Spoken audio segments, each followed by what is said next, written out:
Straight compliment.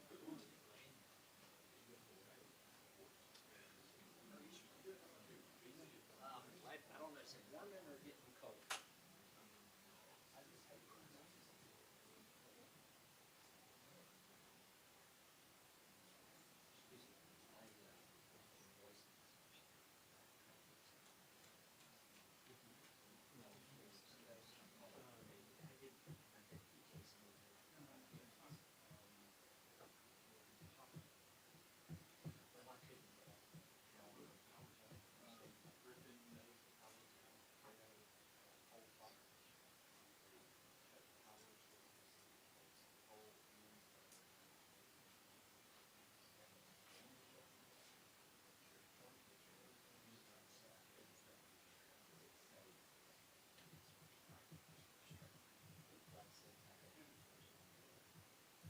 There's Doug.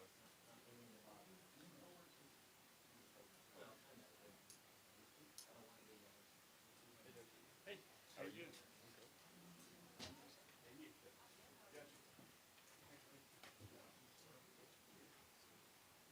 Oh, the road department guy. Well, Steve said there was a bunch of stuff happening. People around you. Power is just the same.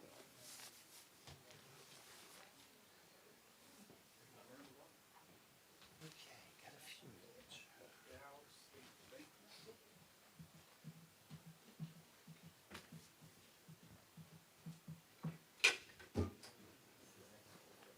Hey, you doing okay? Fine, you? Better not, sir. Hey, good. How are you? So you? Good, good.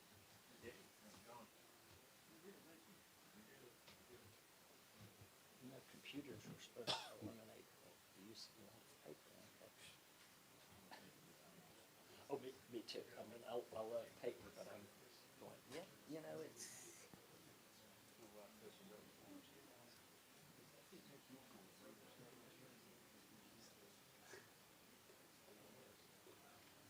Yeah, no disagreements.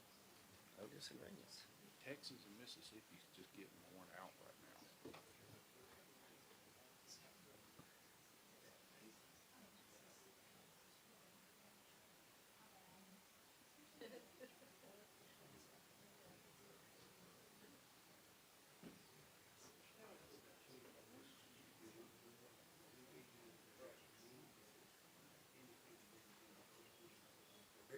Where do we really go? Anyway, I was about to reply back. I've been accused of generating lots of heat, in a particular island too, you know. Would you just be quiet? That's been about my wife. My wife says the same thing about me.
talk about. Goodness gracious. Okay, did not do that, did not do that. All right, classes.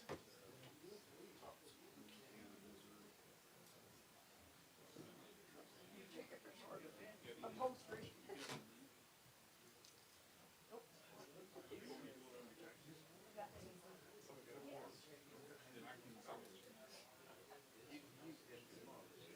I know. I should just sit still. In this one, every time I sit in, that's my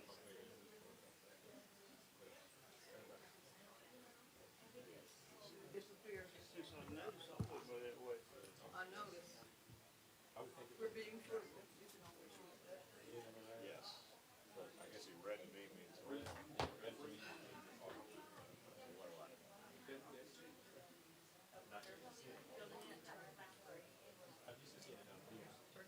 Silent on Sunday and then I don't remember until Thursday. I'm trying to get swept.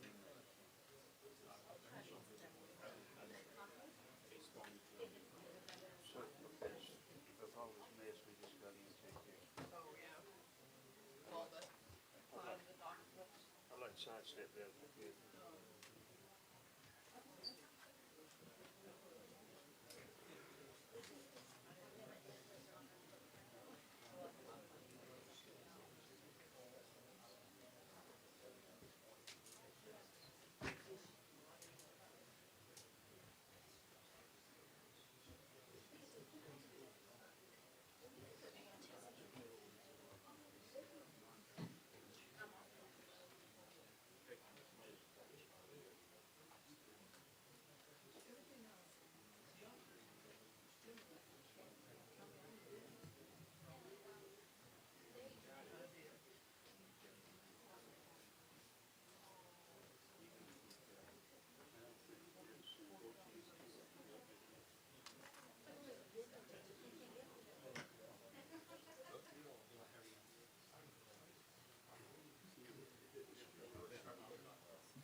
That's good.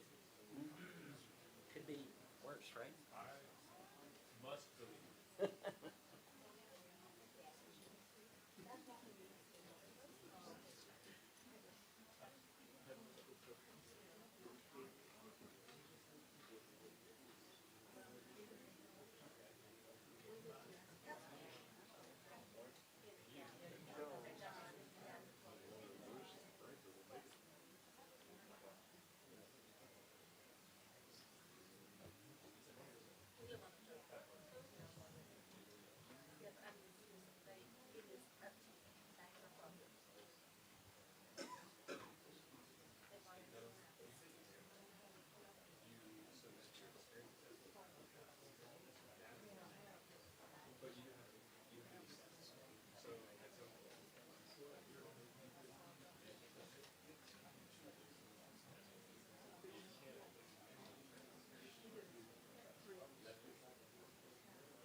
Actually, I went into a bar.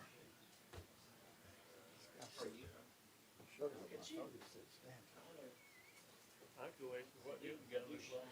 Well, the other guy is concrete, he's laying on the floor right now. We do have to worry about that more and more. We do, well, I was in a hurry, in haste to make waste. Yeah, this is. Want Newton's? It does. Sure. He never looks. It does, He never looks at it. always does. Yeah. I know that, it's not like it was something weird.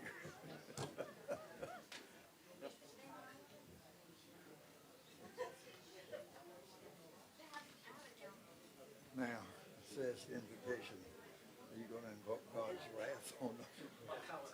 Yeah. Disagreements. Here we go.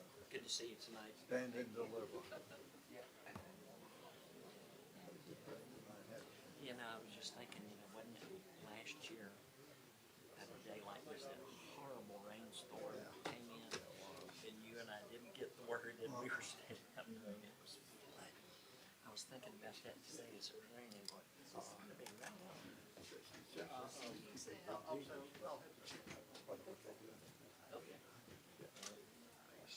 Stand and deliver. Hey, you. Well, how are you? Good, good. Hey, Brett. Hi, Bruce. Your mind, sir, hi, flag again? Yeah, and I won this time. See you, sir.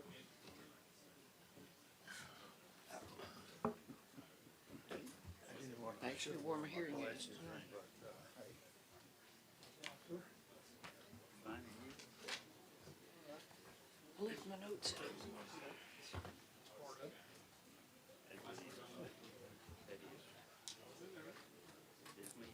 Where's our zoning attorney? He won't be here for a while because he's across at the city. Now, he's gonna be late, he's got a hearing is happening now, he's over at Griffin. Well, I don't know how to take these first. Okay.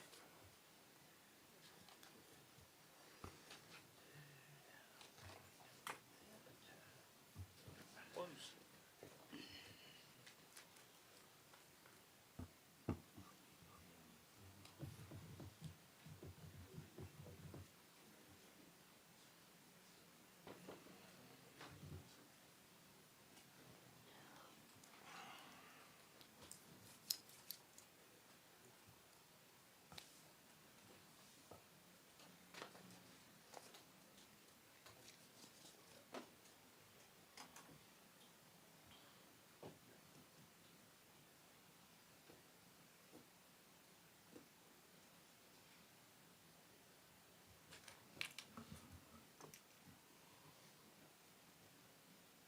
Good evening, everybody.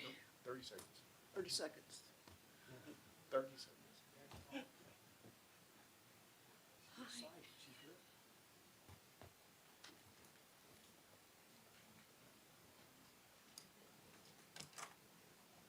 I think I can go ahead and say thank you very much for all of you being here tonight. We appreciate you attending and participating in the business of your county. And so now I call this meeting to order. There are some particular rules and regulations for how we participate in our public hearings and our public meetings here, and I'm going to just read those rules to you and ask you to abide thereby. Speakers must sign up prior to the meeting and provide their names, addresses, and the topic they wish to discuss. Speakers must direct your remarks to the board and not to individual board members or to the audience. Personal disagreements with individual board members or county employees are not a matter of public concern, and personal attacks will not be tolerated. The chair has the right to limit your comments in the interest of disposing of the county's business in an efficient and respectful manner.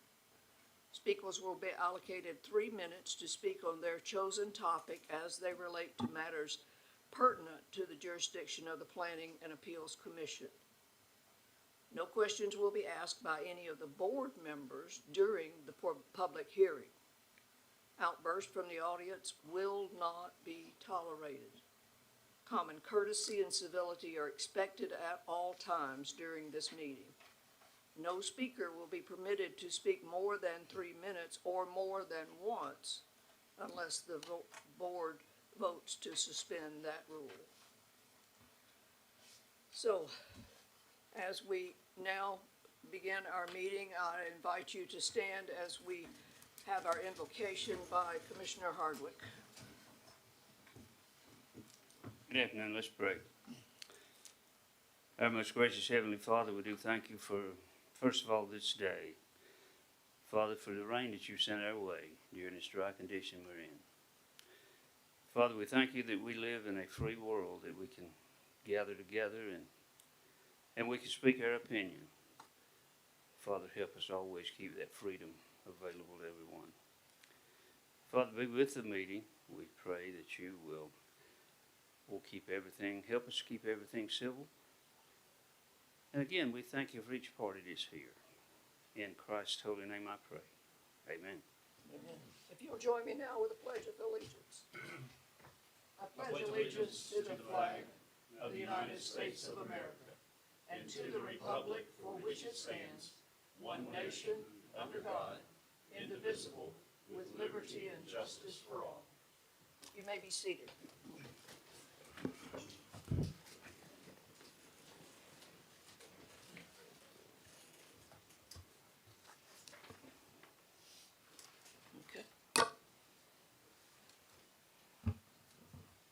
Mr. Chairman, I want to direct you to those two bold items in red there on your two concerning 1767 High Falls Road and the sign ordinance. If you'll want to read that out loud for the public. Thank you. There are two items that were advertised for 1767 High Falls Road, and they have been withdrawn at the request of the applicant. Also, the proposed text amendment to the sign ordinance for general advertising signs, such as billboards, has been requested to be tabled until the May Planning Commission meeting. That's an update to your agenda. Go ahead. Yes, New ma'am. business. So for new business this evening, application number 2601, Flume LBM Associates, owner 0 Tomachichi Road and 1221 Tomachichi Road, Griffin, Georgia 30223, located in land lots 10, 11, and 12 of the second land district and land lot 81 of the third land district, parcel numbers 214-01016B and 214-01016, consisting of approximately 291.04 total acres. The applicant is requesting to rezone from AR1 agricultural and residential and R2 single-family residential to C1C manufacturing light, and the property is located in the Tawalaga residential character area, thus requiring a future land use map amendment. Thank you. Mr. Allen, will you give us an introduction to this petition? Okay. So this is our fourth data center application off of Tomachichi Road. It is, however, our first one that has required a Flume amendment application, so we'll be talking about that this evening. At the board's discretion, we've done this in the past, it's up to you. I'd like to ask the board to consider combining the public hearings for items 1, 2, 3, and 4, since they're about the same property. People signed up that way back on the sign-in sheet back there for a combined hearing, but that's up to the board, but I think you need to make a motion about that when you open the hearing, so. Do I have a motion to open the public hearing? I think the request was to combine the four. Make a motion to combine items 1 through 4 in the agenda. I'll second that. We have a motion to open, we have a motion to combine items 1 through 4 on the agenda, and a second. All in favor, raise your hand. Opposed? There is no opposition. We will discuss items 1 through 4 as one. Madam Chair, would you like for me to read all of the remaining applications into the record? Sounds like a good plan. All right, number 2, application 2601Z, LBM Associates, owner 0 Tomachichi Road and 1221 Tomachichi Road, Griffin, Georgia 30223. Located in land lots 10, 11, and 12 of the 2nd Land District and land lot 81 of the 3rd Land District, parcel numbers 214-01016B and 214-01016, consisting of approximately 291.04 total acres. The applicant is requesting to rezone from AR1 agricultural and residential to R2 single-family residential to C1C manufacturing light for a data center campus. Number 3, application 2601S, LBM Associates, owner 0 Tomachichi Road and 1221 Tomachichi Road, Griffin, Georgia 30223, located in land lots 10, 11, and 12 of the 2nd Land District, in land lot 81 of the 3rd Land District, parcel numbers 214-01016B and 214-01016, consisting of approximately 291.04 total acres. The applicant is requesting to rezone from AR1 agricultural and residential and R2 single-family residential to C1C manufacturing light, and a special exception for a data center campus on the C1C zone parcel per section 1403A-B8.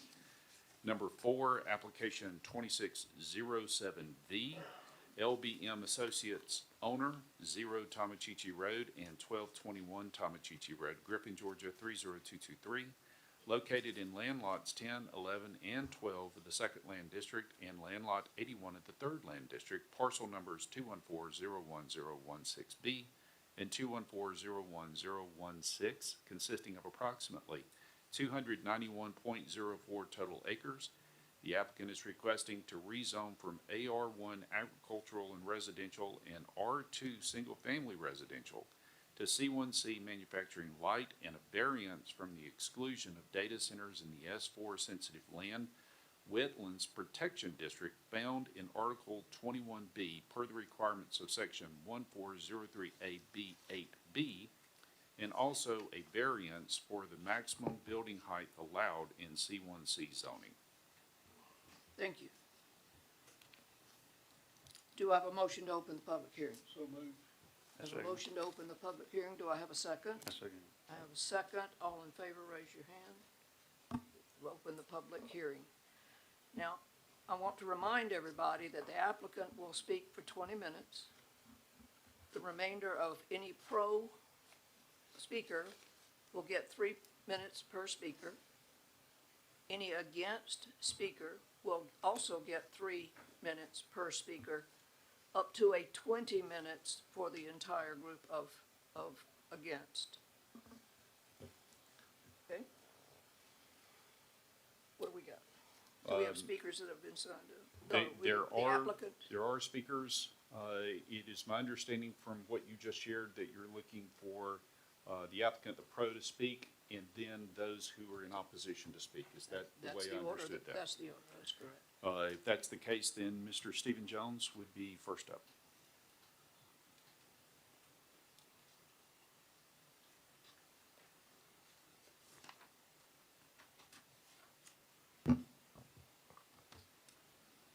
And say next slide, that's easier.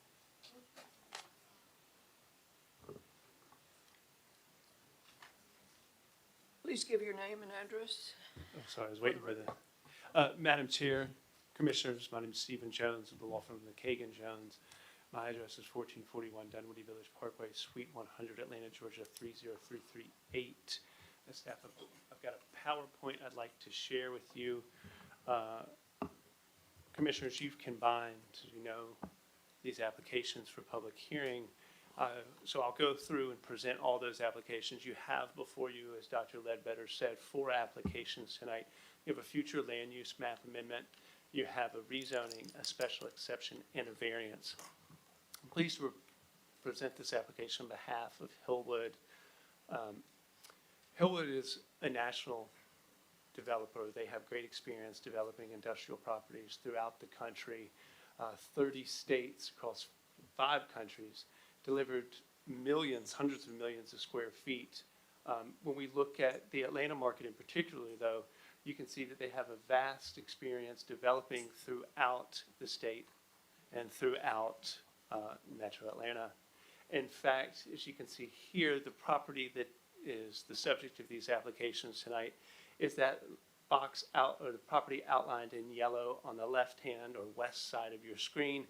Hillwood has another industrial development that you'll see outlined in yellow on the right, which is on the west side of your screen. So they're already actively involved in business in the county and developing. That's an industrial, standard industrial building. Of course, as you know, this is a data center campus. With this application, Hillwood has teamed up with Powerhouse. Powerhouse is a best-in-class developer of data centers throughout the country in a number of states.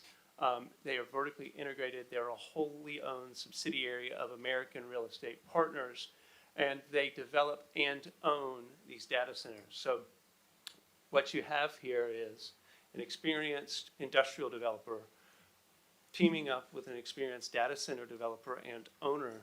Combined, they can and are able to deliver this campus with speed and efficiency.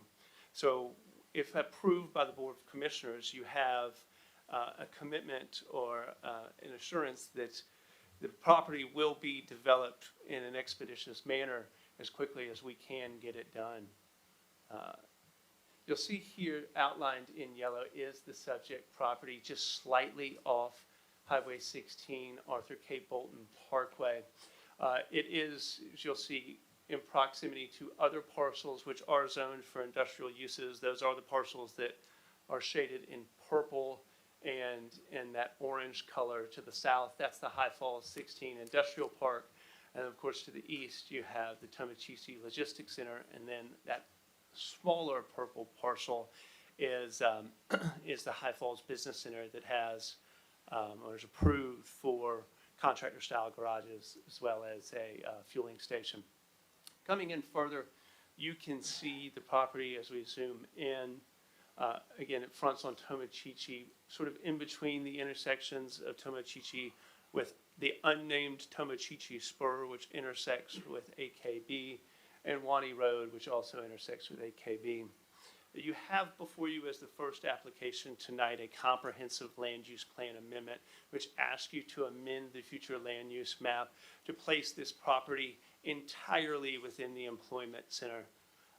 It is currently partially within the Tawalaga residential character area and partially within the employment area. Coming forward, you can see that red shaded box. That is the portion of the property that is already within the employment area. So what that first application asks is for that employment area to be extended over the property. Now, when we look at the existing Tawalaga residential character area, yes, it does call for residential. However, this property is contiguous with the capped Spalding County landfill. We know from public records and reports that the county has commissioned that there's groundwater monitoring wells around that landfill, some of which sit on this property, and there have been contaminants which have entered the groundwater on this property, which means from a residential development standpoint, we do not believe that this property is right for or is best suited to be developed for residential purposes because of those groundwater infiltrations onto the property from the capped landfill.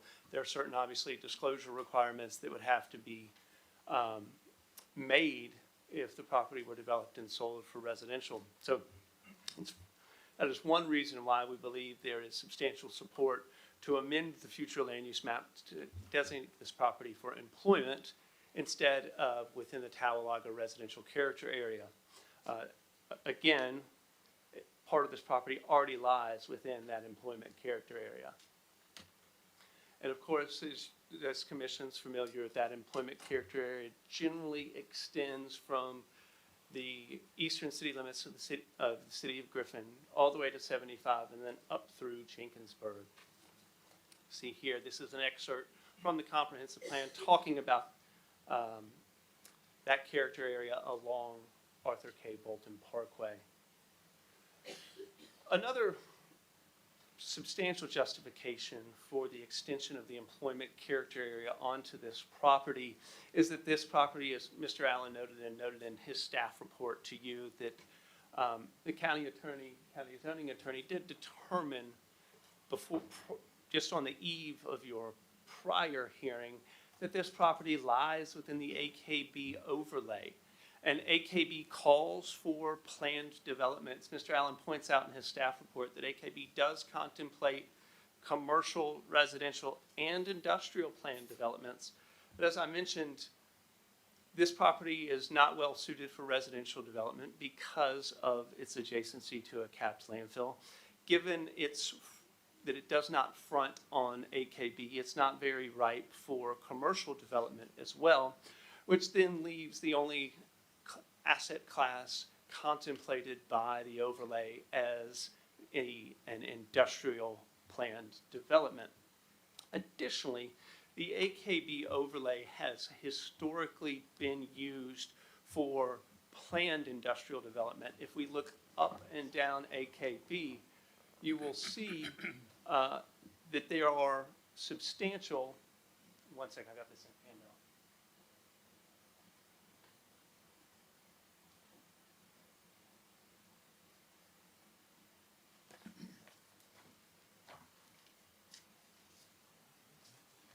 Elijah, if I could get you to pass those out.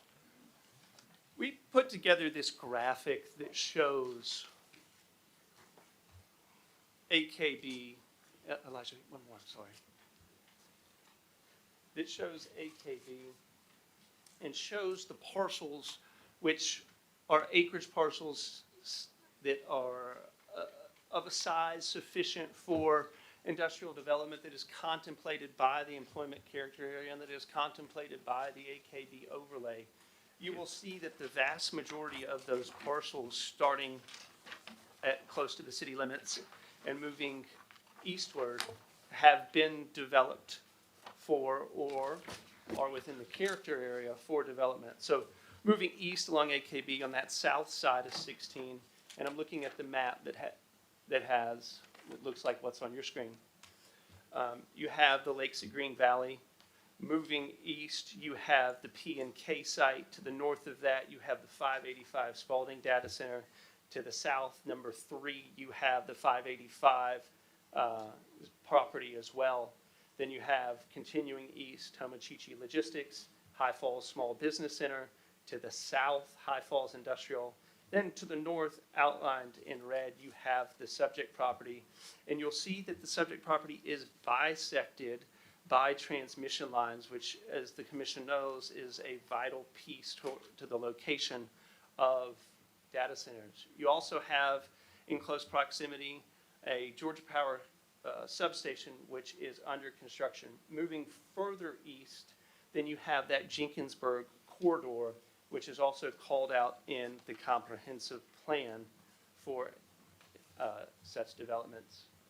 I want to take a step in towards the subject property and look at that other handout I showed you, the same one showed on your screen. If we look at the subject property in relation to other industrial developments, you will see and how close of proximity it is to River Park on the Butts County side, as well as a number of Amazon Web Service data centers in River Park, as well as further south along 75. So we do see quite a development trend in the general area. And so, and this commission has talked about this before, but what do data centers offer? Well, data centers and the services that they offer support all facets of modern life, from the cell phone that's in everybody's pocket to tablets and computers, streaming, social media, the like. As compared to other industrial facilities, they have a number of significant benefits. Number one, the jobs are generally higher paying. 2, they generally have substantially less traffic than industrial facilities such as logistics facilities, which have trucks coming and going at all time. But, and we'll get to this a little later, they also generate substantially more tax. And by substantially, I mean multiple times more tax revenue than traditional industrial developments because, as you know, the county taxes not only on the value of the dirt, the value of the building, and the value of the personal property inside the building. And when you fill it full of technology, that technology has value, which generally has multiple zeros at the end, and we'll talk about that in a second. So that's what we're getting at in this slide is there's no real impact on school population. It offers high-paying jobs, low traffic generation compared to other comparable or other industrial uses, an extreme boost to the tax base, and then minimal impact on governmental services. That brings me forward to the site plan. I want to talk now about the principal applications that you have before you, the rezoning, the special exception, and the variance. The rezoning is to rezone to the C1C district, which permits data centers with. The third application is special exception, which requests that special exception use. Finally, with respect to the variances, the data center ordinance says that no data center shall be located in the S4 wetlands district. I'll show you in a few slides that ordinance, the S4, ties wetlands to a U.S. Fish and Wildlife map, which shows on this property a farm pond, which was created mid-century last year, that U.S. Fish and Wildlife has designated as a wetland. So, but for the designation of a man-made created pond, we would not need this variance. Finally, the second component of the variance is to request that the height limitation on this building be permitted to go up to 70 feet.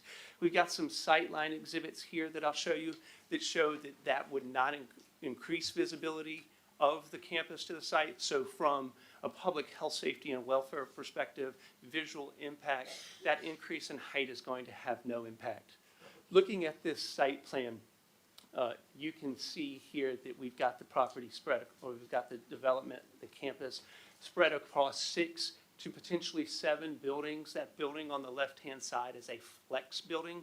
We've included it, but we've called it out just for transparency to show that building might get deleted if the electrical service provider requires more area for their infrastructure. You see on that north of that transmission line that sort of bisects the site on the top side, that is where we're anticipating all of the electrical service equipment to go. But if necessary, that building will be shifted in favor of additional electrical service equipment. On the east side of the property, we have preserved all of that red hashed area, and in staff's recommendation, they have a list of conditions which, although staff does not make a favorable recommendation with respect to those applications, they do recommend a number of conditions, which I've got reprinted here for you. Elijah, if you wouldn't mind. They are lengthy, and we can discuss them in a second, but they generally track the conditions that this commission has imposed and the Board of Commissioners has imposed on other data center approvals. We're calling that continuing with what works. Coming in further to the site plan, I wanted to just point out that farm pond. As you'll see, here's an aerial image from 1962. If we fast forward to 73, you can see kind of that north east side, upper right-hand corner, that farm pond that was man-made. That's that man-made feature that the U.S. Fish and Wildlife map that you can see here calls out as a wetland, which necessitates the variance. It's that little blue area in the center of your screen. So coming forward, Hillwood has done a tremendous job site planning this to track the conditions and track the preferences that this commission and the Board of Commissioners have dictated for other similar uses. But they've actually gone a step further here. You'll see with the building setback, we've exceeded the code and have a 300-foot effective building setback. So we pushed the building's interior to the site, really condensing the campus into as small of the property as possible while preserving the rest of the property. Again, you'll note that conservation area. And one of the conditions that we'll run through actually calls for that area to remain undisturbed and natural. This is a representative or an illustrative view of what a building here on this campus would look like. Generally, these buildings are much more highly appointed than your traditional industrial style building. We've all seen driving up and down the interstate and industrial parks, the traditional tilt-up concrete with, you know, minimal architectural features. Here in a campus like this, Hillwood and Powerhouse would pride themselves on developing buildings which are highly appointed and just generally look good. Here are the sight line exhibits that I was referencing earlier. You can see each of these arrows, and we're going to move kind of northward around the concept plan or around the site plan. And you can see that with the berm, which is one of those other conditions that the applicant has proffered and the staff has recommended, would be that berm that you're used to on other similar applications, a 6-foot vegetative berm on top. With that, from the roadway, you would not be able to see sightline any of the interior buildings. It would all be screened by vegetation. You can see right there that kind of dotted hash line on the right-hand side of your screen. That's right where that berm sits. Again, moving northward through the property, the same thing here. The berm and the existing vegetation will screen out this property. We continue to move northward. The same is true. Continuing to move northward, again, the same is true. You can see that sight line blocking out the building as well as mechanical equipment on top of the building. Further north, again, the same is true. Berming, landscaping, obscuring the view of this facility from roadway or any adjoining properties. And then we continue to move further north. The only really adjacent residential property in proximity to the campus, we even did a sight line from there, and you can see the vegetation there as well, screening out the property. I know it may come up, there may be concerns about traffic access here. Again, a data center campus as compared to a traditional industrial style development has significantly reduced traffic impact or significantly reduced traffic generation. But what we've committed here to do is to have this traffic plan using that Tomochichi spur directly to the site and back again, really minimizing or not crossing over or past hardly any residential areas. So if we keep going, Madam Chair, if I may. That's your time, but if you want to wrap up quickly, please. Certainly. We have also from Spalding County Water Authority a water availability letter. This is going to be a closed loop system. Closed loop systems generally operate like a car radiator being filled once a decade or once every 2 decades. So meaning only domestic water will be generated from the site, you know, bathrooms, kitchens, things like that, the equivalent of 75 homes. I want to end on the tax impact. So when we look at the estimated value of the building and the personal property, we're looking at an estimated value of $6,098,000,000, which when you plug that in to the millage rate at 40%, that's an estimated annual ad valorem of Spalding County taxes at $86 million per year. We break that down. That would be $37 million to the county, $39.9 to the schools, $9 to the fire district. And what's that equivalent to the other budgets? Well, with respect to the county budget, it's approximately 49% of the existing budget. With respect to the schools, 31%. I've left you with a number of recommended applicant proffered conditions, which Mr. Allen has reviewed and said that he can support in the event that you choose to recommend approval. Madam Chair, if I may, can I just walk through these so you can have an idea of the protections that the applicant is self-imposing on this property? Number one. I'm sorry, we've extended your time already. Thank you very much for your presentation. Thank you, Madam Chair. If I may, I'd like to reserve a few minutes for rebuttal. We'll consider that at a Thank you, later Madam date. Chair. A later time, thank you. Mr. Greg Burns.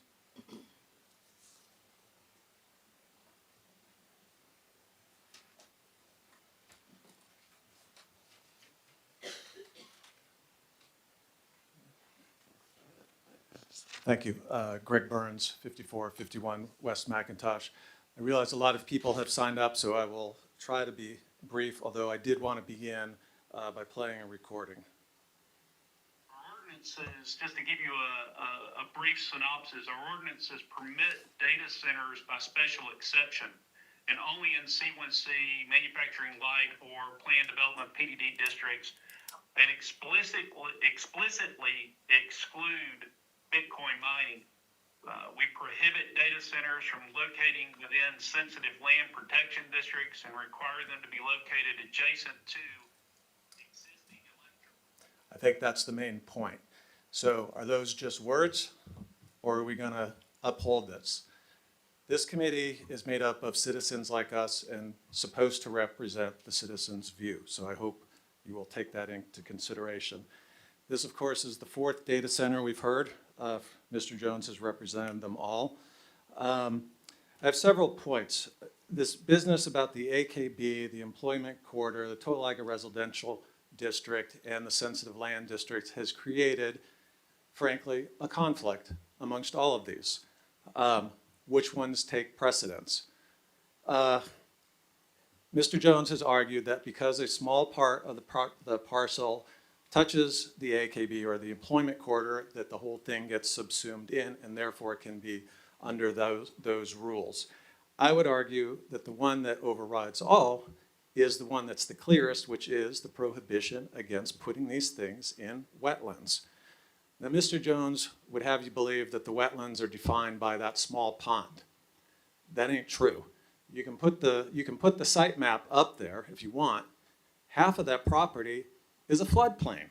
It's in a FEMA floodplain, the very definition of wetlands and supposedly the thing that our ordinance is supposed to protect. This is a comparison to the last time around, which in fact there was a small pond, but this time it's Cabin Creek, and you'll hear from the residents that live over there, it floods. That area is indeed a floodplain. So this is not just about variance and so on. This is about upholding the rule of law and what we all depend on, because we all live in this county. I went to those comprehensive plan meetings. I put input into those, and we have organized our lives about upholding what's there.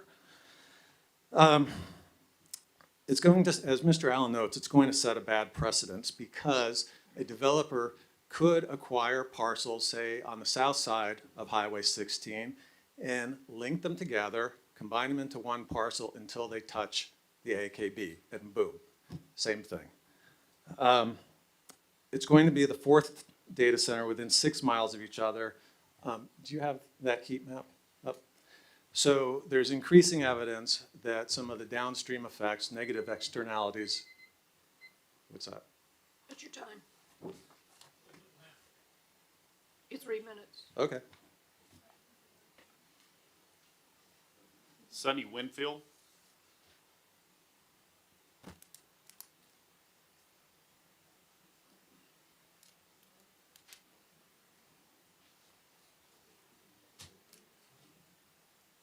Sunny Winfield, 665 Parham Road. I'm just a homeowner. I just live there. But there are some serious concerns that I want to share, and I think a lot of other people have those same concerns. One of them is, how can homeowners be assured that our wells won't be polluted or drained dry? And what recourse will we have if those assurances fail? What are you going to do? What could we do? Another concern that I have after doing research are documented health issues surrounding data centers. There is documented noise pollution, air emissions from the diesel generators, higher stress levels among people and animals, higher blood pressure among people because of the noise and the pollution and the air. Poor sleep conditions because of the noise and the pollution and the air. Reduced cognitive performance because of those same issues. Asthma, and most of all, cancer. we have to live here. I don't know where you all live, but we have to live in those conditions. And with 4 other data centers within 6 miles, you can magnify that 4 times. I'm speaking just as a lowly homeowner. But I have a feeling that most of the people over here have those same concerns. I yield my time to whoever wants it. Thank you. Please no outburst. Thank you. Michael Edwards. Hello, my name is Michael Edwards, live at 1517 Tamachichi Road. I'd like to start by saying that I don't know any of you personally, but you all seem like fine, decent people, which is why I would consider it to be unconscionable for you all to approve the proposed data centers. There's not one positive benefit to introducing these data centers into our residential communities. In fact, there are only negative consequences. And I could talk all night about those specific negative consequences, but they can be summed up in 4 categories: air pollution, water pollution, noise pollution, and light pollution. And beyond that, we have the fallacy of job creation. The vast majority of the jobs created are front-loaded, temporary positions, such as the people clearing the land, the people grading the earth, the people running the utility lines, and the construction of the facility. A 300-acre data center like the one proposed on Tamachichi can be operated by fewer than 100 people. If it's an AI data center, it can operate on far less manpower. That to me isn't so much job creation as it is a gross misuse of our land and natural resources. Next, I'd like to point out just a few national headlines that relate to these data centers. First, Maine has become the first state in the United States to ban data centers, and there are about a dozen more states that are working to implement the same ban. Amazon recently paid out an over $25 million settlement to a small farming community in Oregon where their data center was found to have polluted groundwater with sodium nitrate. Now, $25 million doesn't seem like nearly enough money when your entire community has been rendered incapacitated. Now, this is just one example of the tens, if not hundreds, of cases being litigated nationwide. On a more disturbing note, there have been many assassination attempts on the lives of council people who have voted to approve these data centers. The most recent occurring in Indiana, where a councilman and his son were attacked and thankfully survived. Even the CEO of OpenAI, Sam Altman, has in the last month seen his home firebombed and shot up on separate occasions by different individuals. Now, I don't in any way condone acts of political violence. I'm just trying to convey to you all the seriousness of this moment and the responsibility that you all have, and the lengths that normal people are willing to go to protect their way of life. With all that being said, I just want to implore to all of you that when the time comes to render a decision on this, and I just pray that you only have the best interests of the residents of Spalding County on your minds and in your hearts, and nothing else. Thanks for your time. Thank you. Jody Miller.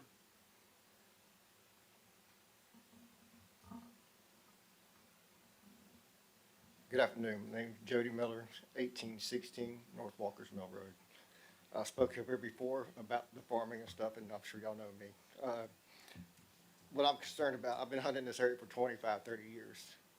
This past year, with the Georgia power plant and everything going on, my turkey population has moved. My deer population is very slim. On 50 acres, I've probably seen 5 or 6 deer in a whole deer season. There's some other residents here that knows the same thing. What I've heard about data centers is the noise. It will push animals out to 5 to 6 miles. I don't know if that's true or not. This is what I've heard. And another thing is all these people that live around here, their value in their houses, they're not going down because the value of the houses is what's sold around them, okay? But they're not going to be able to sell their land. They're not going to be able to sell their houses for what they're supposed to get out of them. Because who's going to want to move next to a data center? Who's going to want to move next to all these things? I mean, you got people that's been living there for 25, 50, 60, 80 years, lived their whole life there, and they can't move. They're not going nowhere. They can't go nowhere. I mean, unfortunately, our taxes are going higher and higher and higher. They're having to sell their property now because they can't even afford it, because the older generation has a certain amount of money they can live on, and the more taxes that come, guess what? They have to sell. They can't live here no more on what they have on their income. I just want y'all to think about the older generation and the newer generation. So where's all these kids gonna be playing? Where are they gonna go in the woods? They're gonna have, shoot deer, hunt turkeys, hunt hogs, whatever. And Cabin Creek, when it floods, I have multiple properties I lease on Cabin Creek. When it floods, guys. I mean, I've seen it going 30 foot up the bank or more. So it really floods. I just want y'all to remember, watch out for the community. That's what y'all are here for. That's what y'all, just make sure y'all doing the best thing for the community, not for the money. Because we brought money into the community about, 10 years ago? And ever since we brought money to the community 10 years ago, the taxes are going up and up and up. I wish I never would have built here 10 years ago, but I did, because I loved it over here. I don't love it no more, guys. I really don't. So y'all just think about that. Just watch what you do. Watch what you say. Just help the community. I'm still young. I can move. A lot of these older people can't, guys. That's all I have to say. Thank you. Samuel Weeks.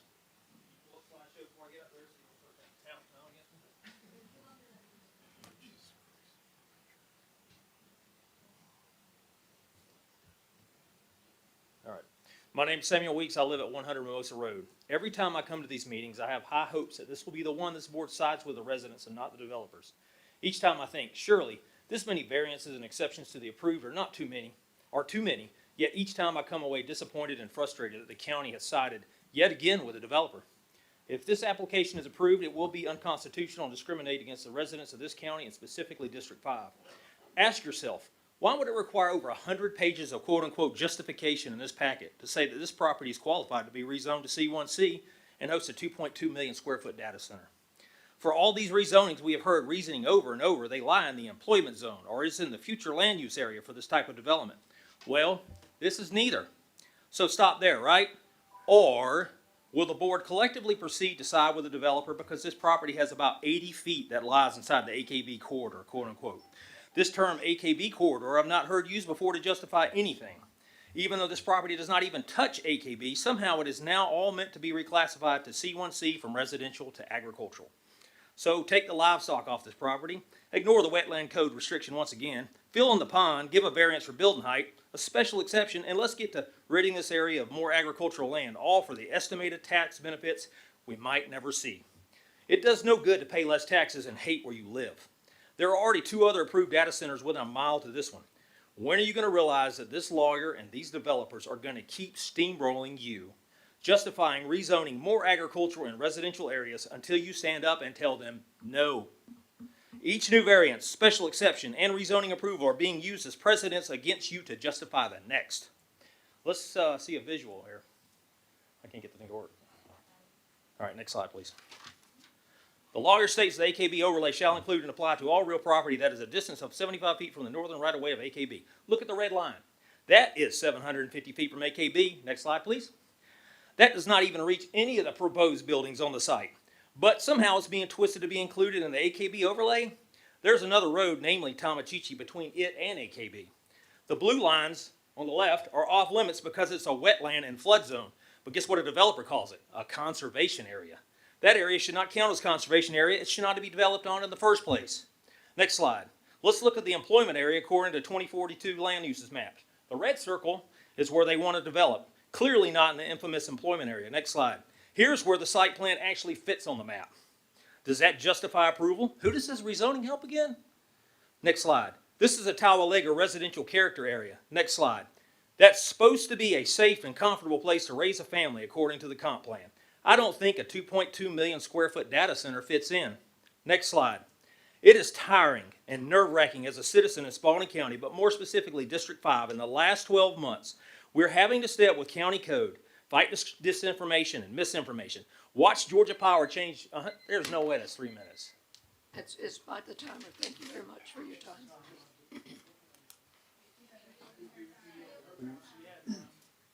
All right, it's only 10 seconds. Watch Georgia Power change 180 acres in the middle of a residential and agricultural area into substation to support data centers and beat back developers' greedy vision for our county. It would be nice if the board would fight back for us instead of against us. We don't care to hear about how this is going to get better for all of us because it has not, nor will it be. Thank you. Thank you. No outbursts. There will be no outbursts from the audience. Mr. County Manager. Kathy Bell. Take your anger out on the developer, not us. My name is Kathy Bell. I live at 1330 Tomachichi Road, directly across the road from where this proposed data center is. I have something, I'm going to read what I have, and then I'll say.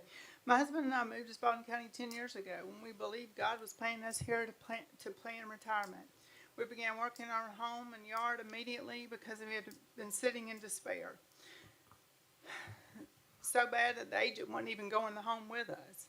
Many hours clearing yard, repairing the home, and finally got a dream when the kitchen was remodeled in November of 24, and then in November of 25, I retired from Piedmont Healthcare thinking I would live in this home until I'm gone.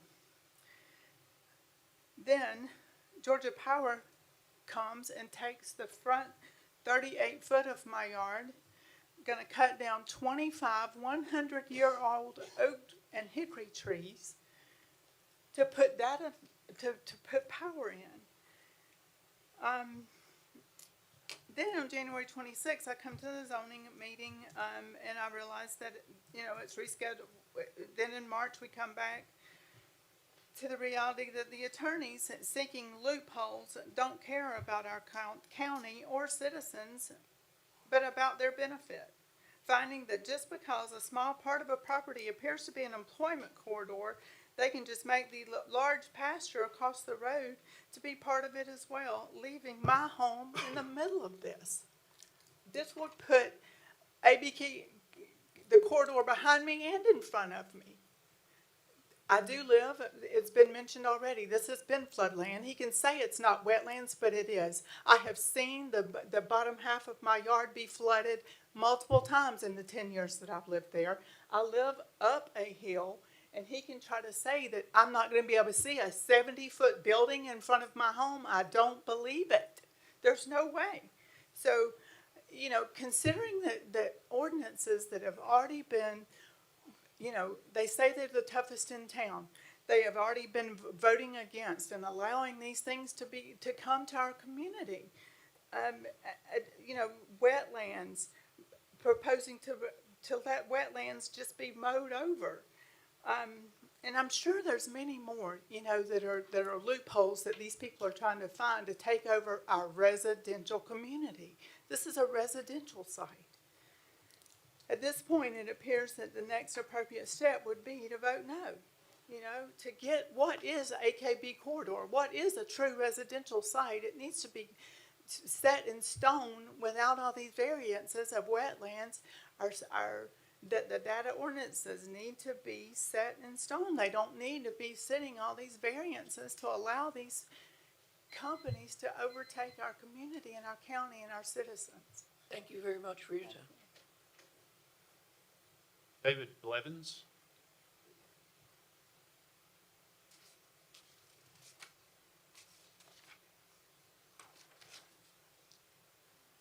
Good evening. I'm David Blevins. I own and reside at 96 Wani Road. I retired 1 month short of my 76th birthday, hoping to enjoy the final years in the peace and quiet of rural Spalding County. I am disappointed. First, some kind of car business built a tall black structure on the southwest corner of Wani and Arthur Bolton Road.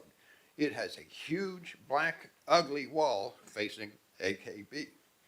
Then at the corner of Tomachichi and Jackson Roads, an environmental disaster happened. Acres of grassland and trees were destroyed by the old 1950s mentality of cut it back, bulldoze it flat, and pave it black. A couple months later, more of the same is occurring on the other side of Tomachichi. So much for enjoying the peaceful green trees and fields of Spalding County. My property abuts the small wooded area east of Tomachichi that tries to horn into the 750 margin along AKB for the employment zone. It has no Arthur K. Bolton frontage, a sketchy line of reasoning indeed. I don't own the woods behind my house, but I enjoy the shade they provide late on a hot summer afternoon. Will that be gone? I have a well, a shallow well. Will I lose water in my well due to blasting for foundations needed for the new buildings? If so, is the county prepared to immediately connect me to the county water line all the way to my house? Or am I expected to lay out thousands because the developer destroyed the water table and the county doesn't care? This short section of Wani Road between Tomachichi and Arthur Bolton is narrow and unpaved. The posted speed limit at the Tomachichi end is 35 miles an hour. There is no speed limit sign at the Arthur K. Bolton end of the road. Both ends of this section of the road have signs demanding no through trucks. There are enough violators now. Will the county deploy officers to enforce the no through trucks regulation, or will I be inundated with ever more dust in dry periods of construction and deeper mud in wet periods? I am absolutely opposed to destruction of wetlands and wildlife habitat by people with dollar signs in their hearts just to erect buildings for commercial use. There are much better solutions for land use. We owe it to ourselves, our children, and our grandchildren not to destroy something we can never get back.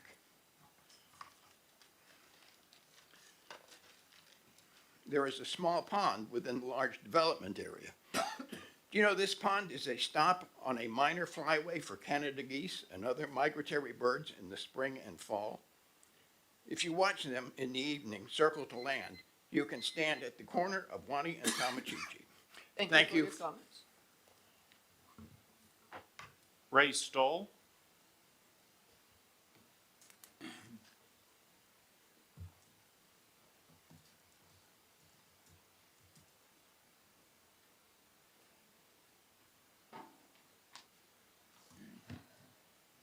Good evening. My name is Ray Stahl. I live at 1462 Wesley, South Griffin. This data center wants to use 30,000 gallons of water a day.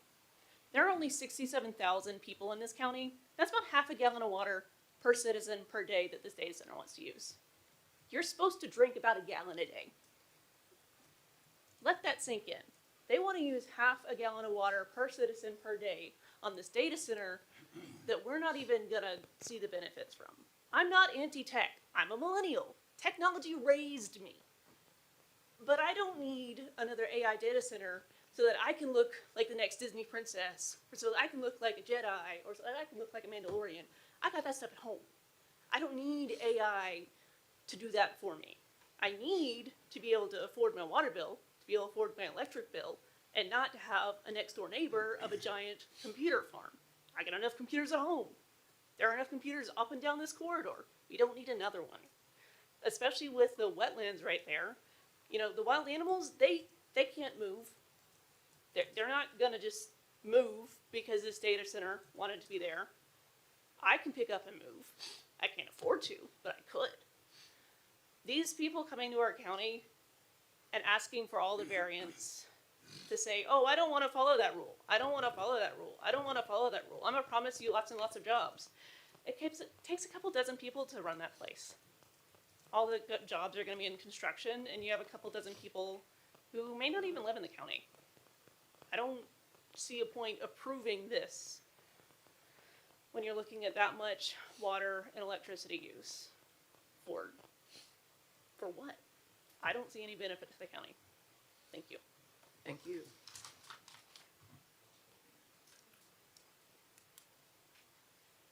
How many more people? 1, 2, 3, 4, 5, 6 more.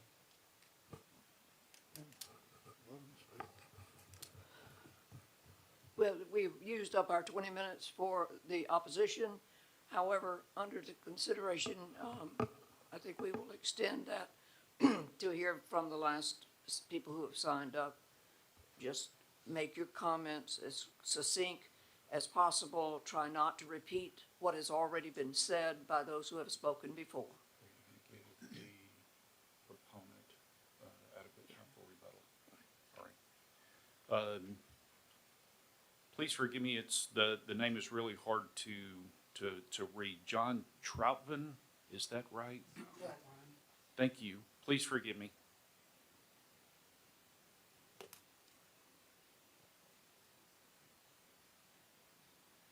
Hi, I'm John Trotwine. I am a retired instructor that was over at Southern Crescent. I moved from Atlanta to get away from all the sprawl and moved down here. I commuted for the first 10 to 12 years until I decided I want to live out in the country. We bought our property in 1987. We built a home on it in 1993. We are within 700 feet. We are on Arthur K. Bolton Parkway. Our property is 700 feet from where this proposed property is. We have concerns that they're going to destroy our well. Right now, we're in the middle of a drought, one of the most serious droughts that we've seen in 20 plus years. We have already had our well run dry, and we had to drill another well. We had a bored well when the house was built. That one ran dry due to the drought, and we've had to do a drilled well. We are concerned that we're going to have water problems again. We don't want the noise. We don't want the data center there. It's not, that area wasn't ever intended to be a data center. That's intended to be farmland with a single family residence. Thank you. Sir, what was your address? 3108 Arthur K. Bolton Parkway. Thank you. Richard Adams.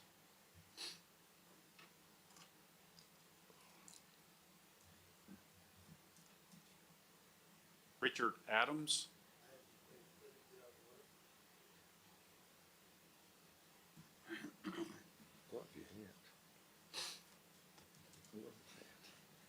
Richard Adams, 300 Wani Road, Griffin, Georgia. And I have the same concerns as my neighbors. I'm about a little over a quarter of a mile from the facility, and I feel like it's a health hazard for all of the electromagnetism that's going to be going on, and I have wells that I'm afraid is going to run dry, and I just feel like that I just want to get up here and voice my opinion and say that we already got 3 or 4 of these data centers, and they're saying we need more because we got them. How much money's enough? Our county budget should have gone up from the other. We should have more money we spend if we didn't have those before. Do we need to go ahead and pick up some more?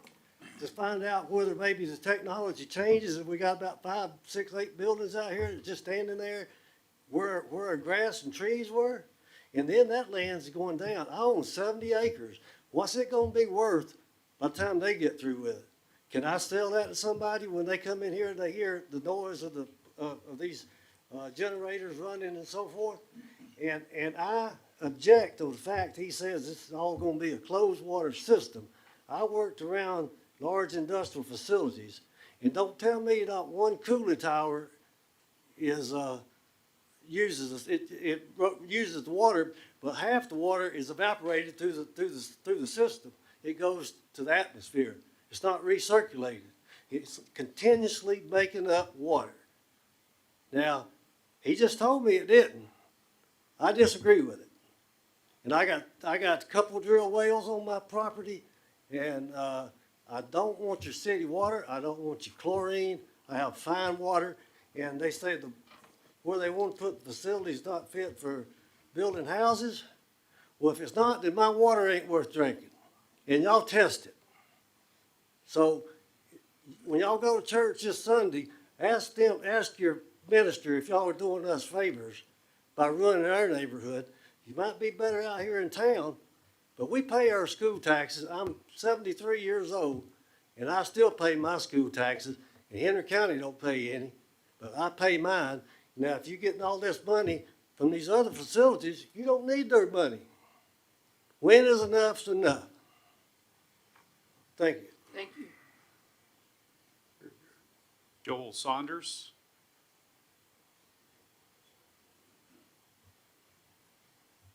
Not sure. Joel Saunders, 451 Mimosa Drive. I want to thank you all for the time today and the opportunity to speak.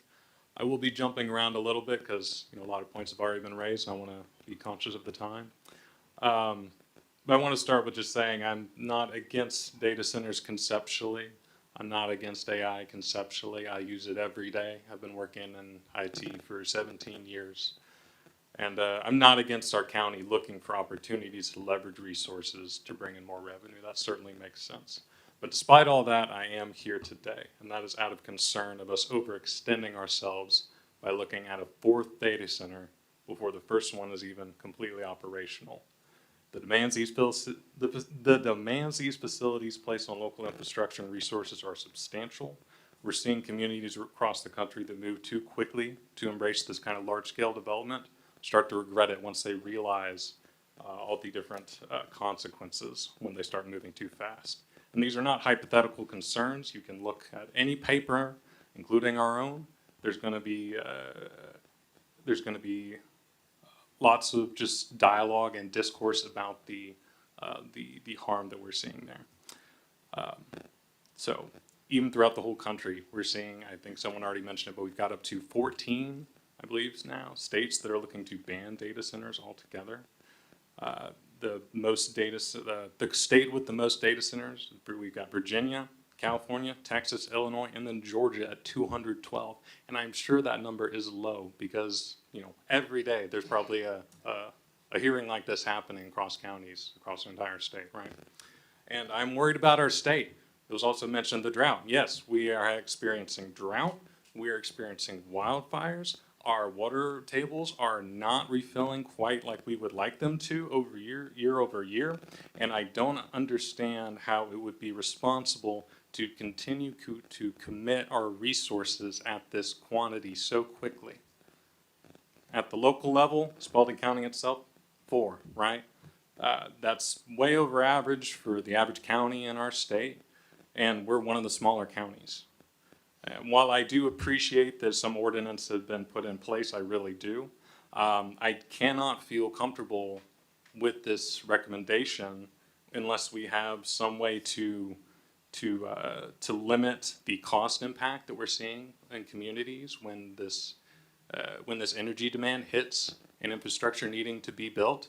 That cost is passed on to the everyday homeowner like myself. I'm on Georgia EMC. I don't see any world in which my bill does not go up substantially year over year when the 4th data center is risen in our county. And on the closed loop systems, it's already been talked about. That gentleman did a good job, but it's not closed forever. It does have water evaporate and it needs to be bled. Thank you for the time. Joel Casey.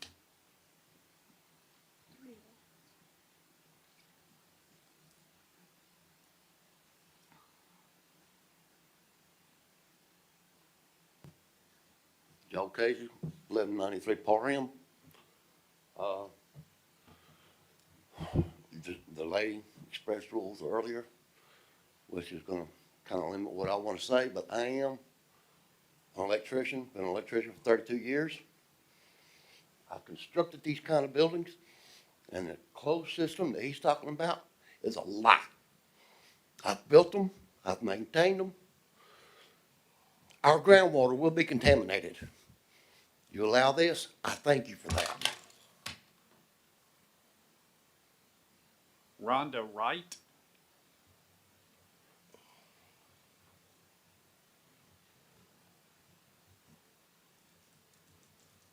Rhonda Wright. Okay, thank you. She's doing, yeah. Marilyn Moody.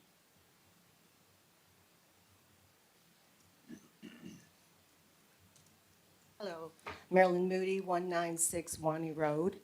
I used to live in Pike County about 4 or 5 years ago.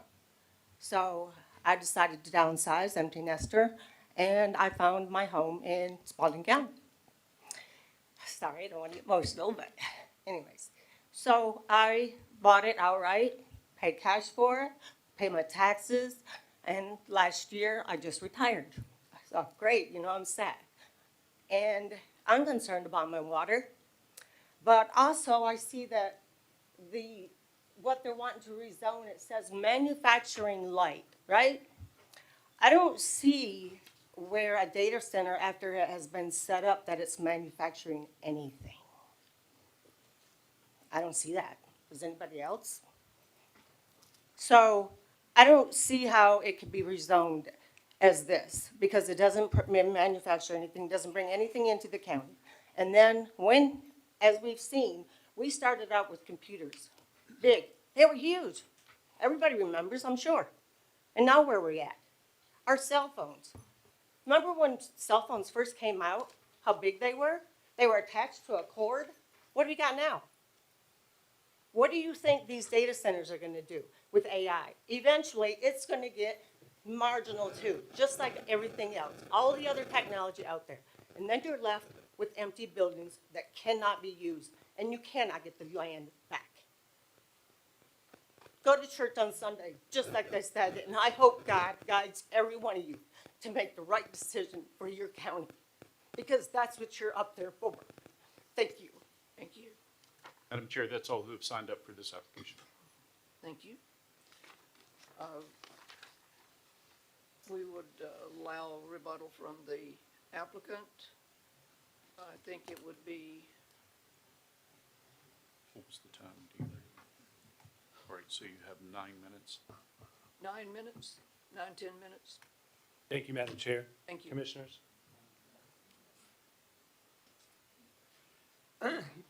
You did hear a lot of things. I do want to take the opportunity to respond to them.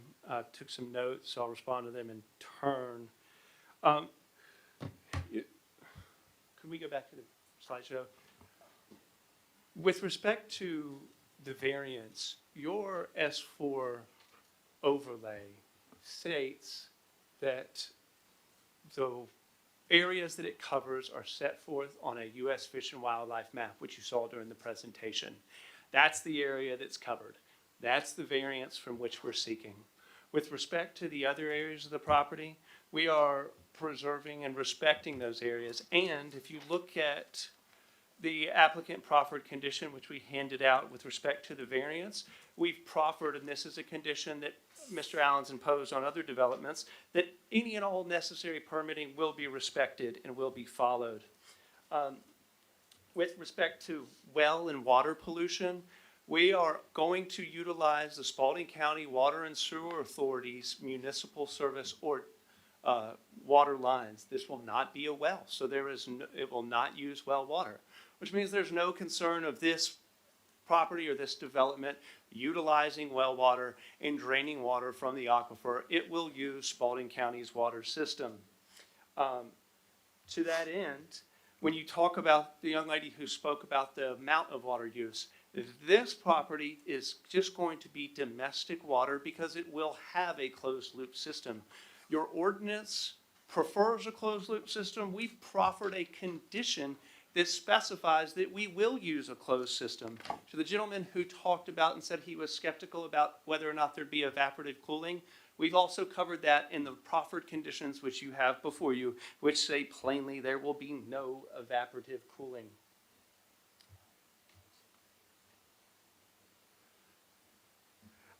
Some people talked about sightline and being able to see it. Well, in your agenda packet tonight, as well as you saw in the presentation, those sightline exhibits show that was not the case. That's because we've proffered that there will be a berm and there will be evergreen trees planted on top of the berm. In fact, the berm will be 6 foot high with evergreens planted on top to obstruct the sightline of this building. And again, those sightline exhibits show that.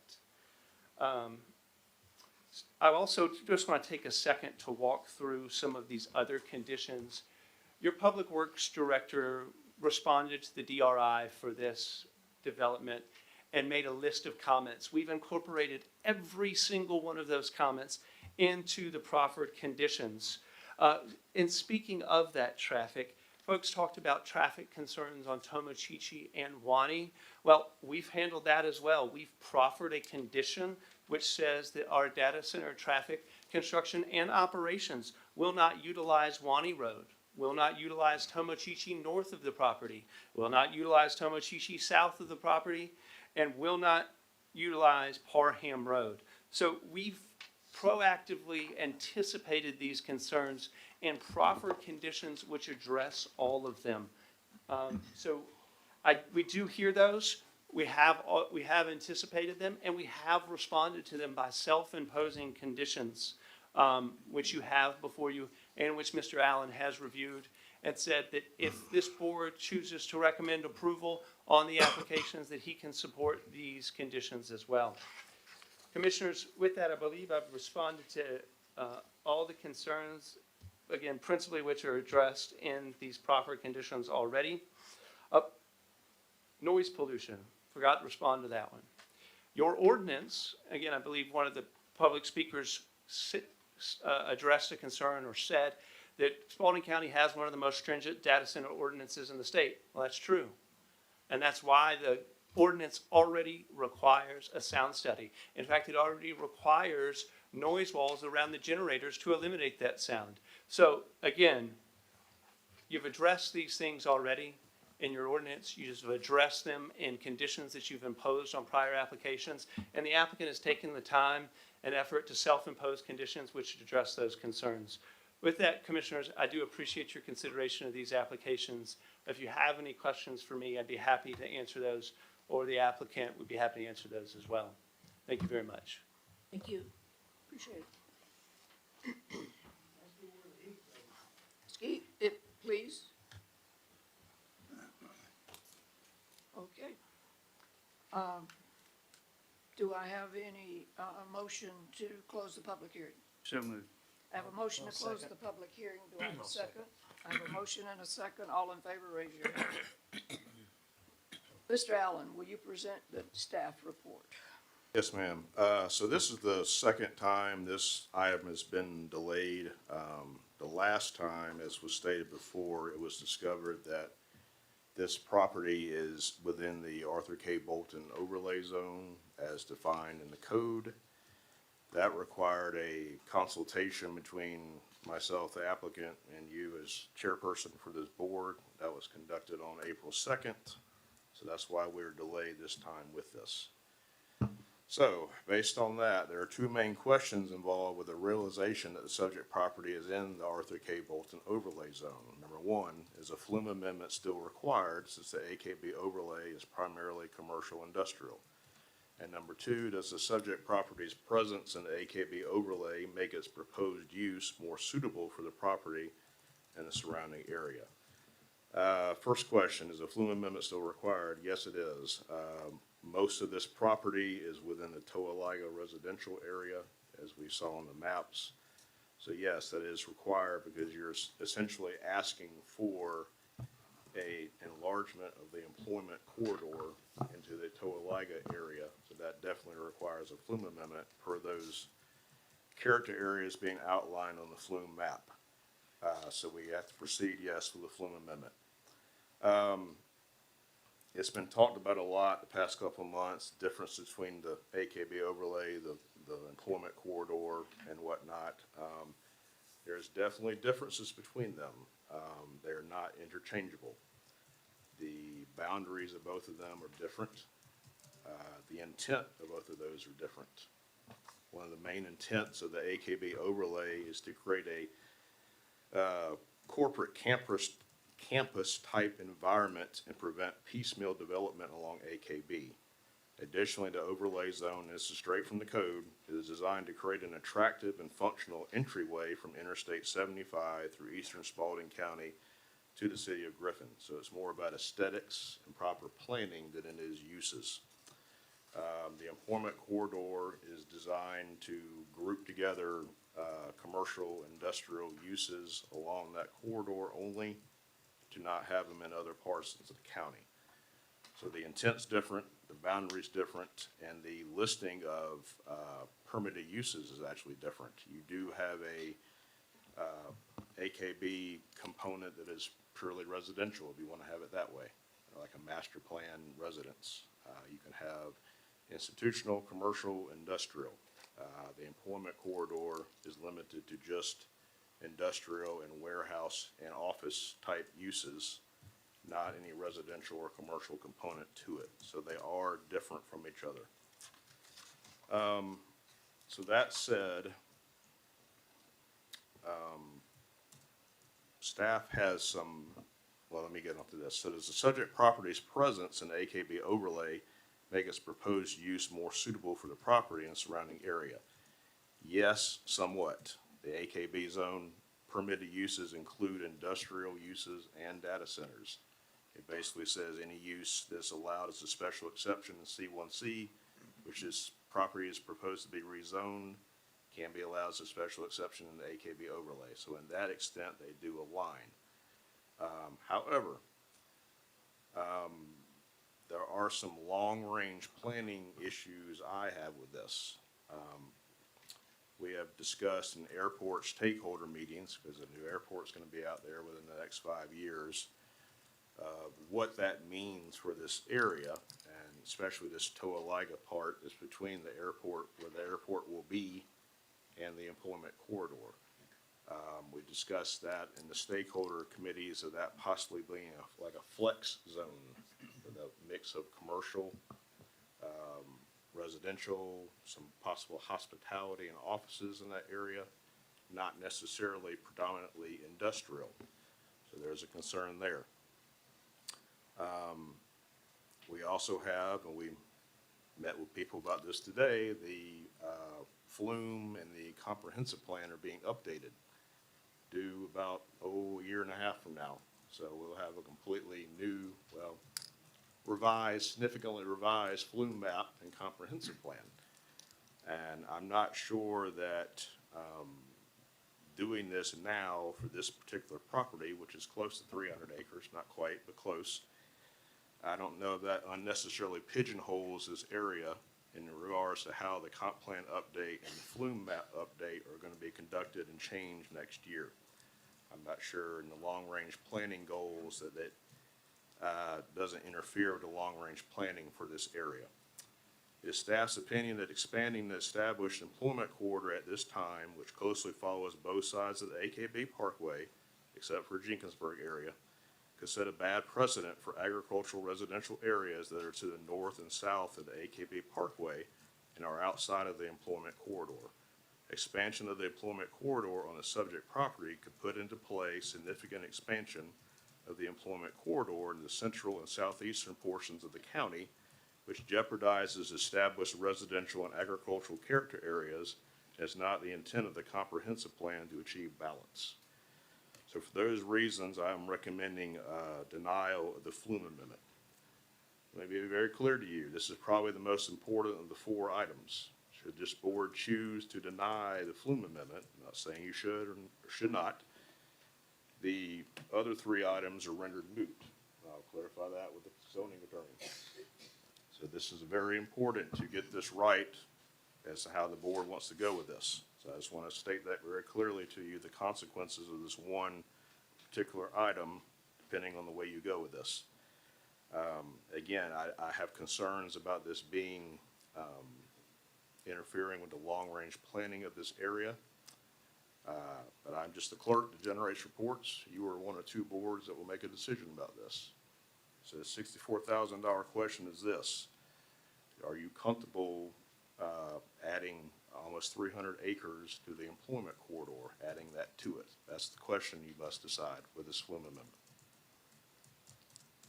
Thank you. We have a discussion from members of the board. Anyone like to make a comment or open a discussion? I'd like to comment before we open discussion, if I might. The statement was made earlier that y'all don't know us. Well, you need to know us. We're people who live here in Spalding County. My family's been in this county since 1868. And I stay on this board because I love this county. I've been on here since 1989. And my family wants to know why I continue to do this. And I tell them I'm afraid not to. And you can take that any way you want to. when I say y'all need to know us, you do. We're people who, we go to your church, or maybe we did go to your church. I'm a tree farmer. I'm a real estate agent. I've got people beside me who do everything. And it helps us so much when you do show up like this, because we've had very critical issues where, you gave a party and nobody showed up. I want to thank the chair and the county manager for allowing the discussion to continue beyond the 3 minutes. I think in a situation like this, it was very appropriate. Thank you for the opportunity to make those remarks. Thank you. Other members of the commission, comments?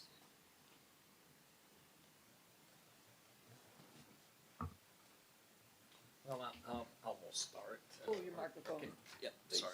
Continue from Frank's statement. Yeah, it is something we do take seriously, every application that comes before us. And I guess my comments, and I appreciate the presentation by Stephen Jones and also the information provided by David. Very helpful in helping me make up my mind. Because when I drove through that property, I drove around Tomochichi Road actually twice, 2 different months. And the first time pulling off of AKB, I was greatly surprised at how remote the area is. And I envisioned as I drove along in my truck what that would look like when I saw 70 feet. And I appreciate the presentation, the line of sight, but from my truck, and I drive a F-250,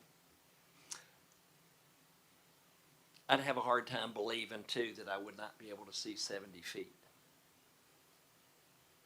I wasn't born yesterday, but I'm not sure that this is a good use at this time. Maybe in 20 years, 10 years, I don't know how development's going to go, but looking at this development map that was provided, we've seen an awful lot in the last 10 years, probably unexpected. I mean, certainly the prevalence of data centers has surprised me. Yeah, this is the 4th one, and they've started in center and they've moved towards the east. And, I'm just having a hard time seeing the timing of this one right now. 4th data center, if this is the real data center, the other 3 are speculative. There's 3 other zone sites already. Just swap and move. But I can't really see changing the future land use map in my mind for today. Thank you. Maybe y'all have some other points to make me think differently, but I have a hard time. Once you're on Tomochichi, you see sorry for my continuation, but you're driving along through there and you're trying to envision out in the field, and my glasses are cloudy. I can't see it. Sorry. Any other comments from members of the commission? Not at this time. Okay. I have a motion on this item. On these items, I'm sorry. No, We've got to do. We're gonna do them one, we gotta vote on the It's one, just I'm on sorry, the floor. thank you. On the flume. It's just on the floor. Well, This is on- I'll make the And go ahead. before you David's correct. Under our ordinance, we require rezonings to be consistent with, David's correct, we require rezonings to be consistent with the flume. So if you do not approve the flume, then it renders the remaining applications before you moot. Now, that said, this still goes to the Board of Commissioners, and they are not bound by your recommendation on the flume. So all of the applications would still be in play as you go to BOC. Thank you. So do we have a motion on application 20-01 Flume? Well, I'll make a motion to deny. A motion to deny, do I have a second? I will second that. We have seconds. All in favor, raise your hand. All opposed? There is no opposition. The motion to deny carries. Okay. Do I have a motion? Madam Chair, you do not need a motion moving forward for 2, 3, or 4. That's correct. Oh, because it's moot. That's what That's you just said. Thank you. But like I say, I want to make it clear that the folks in the audience know the fact that you have recommended denial of the flume does not bind BOC. That's correct. This will go to the BOC on Thursday, May 28th, 6 PM, the same meeting room. Madam Chair, number 5, application 2604 Flume, High Falls 16 LLC, owner 3881 High Falls Road, located in land lot 83 of the 3rd Land District. Parcel numbers 218020111C, consisting of approximately 3.86 total acres. The applicant is requesting to rezone from AR1 agricultural and residential to C2 manufacturing, and the property is located in the rural community character area, thus requiring a future land use map amendment.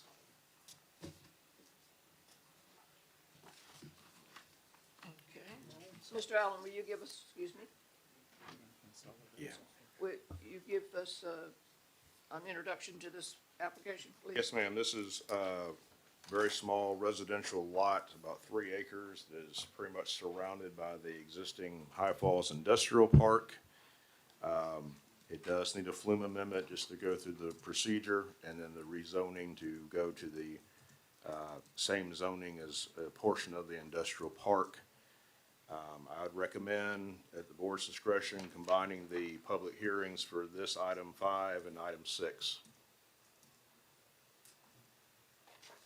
Do we need a motion for that? You do, yes, sir. Yes. Yes, do I have a motion to amend the agenda and hear items 5 and 6 together? Madam make a Chair, you motion. don't have to amend the agenda, you're Oh, just I'm sorry. consolidating them for hearing. Okay, just Okay. for the hearing then. Okay, we can, I'll make a motion, we consolidate these two for the hearing. Thank you. A motion to consolidate items 5 and 6 for the hearing and I'll with a second. All in favor, raise your hand. All opposed? There is no opposition. We will hear the two together. Madam Chair, number 6, application 2608Z, High Falls 16 LLC, owner 3881 High Falls Road, located in land lot 83 of the 3rd Land District. Parcel numbers 218020111C, consisting of approximately 3.86 acres. The applicant is requesting to rezone from AR1 agricultural and residential to C2 manufacturing.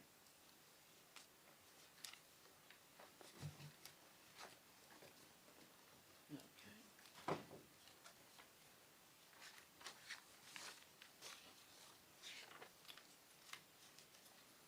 Do I, let's see. Do I have a motion to, oh, I'm sorry. A motion to open the public hearing. I have a motion. Do I have a second? I have a motion and a second to open the public hearing. All in favor, raise your hand. All opposed, there is no opposition. The public hearing is now open. We have an applicant.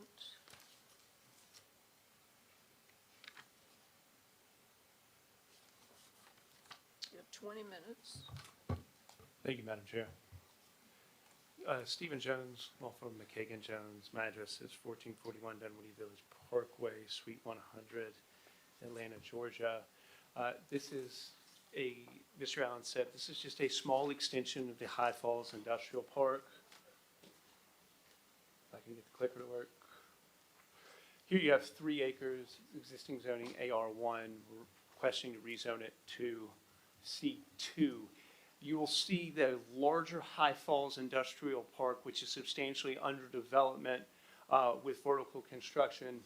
That blue parcel is the subject parcel that is before you tonight for the future land use map amendment and for the rezoning. If you remember back in January, this board approved a variance for the new cold facility, which is just north of this parcel, almost at the top of that kind of jutted out line. You can see that here. So you'll see the new cold building to the top. You'll see to the left the prime trucking facility, which is under construction.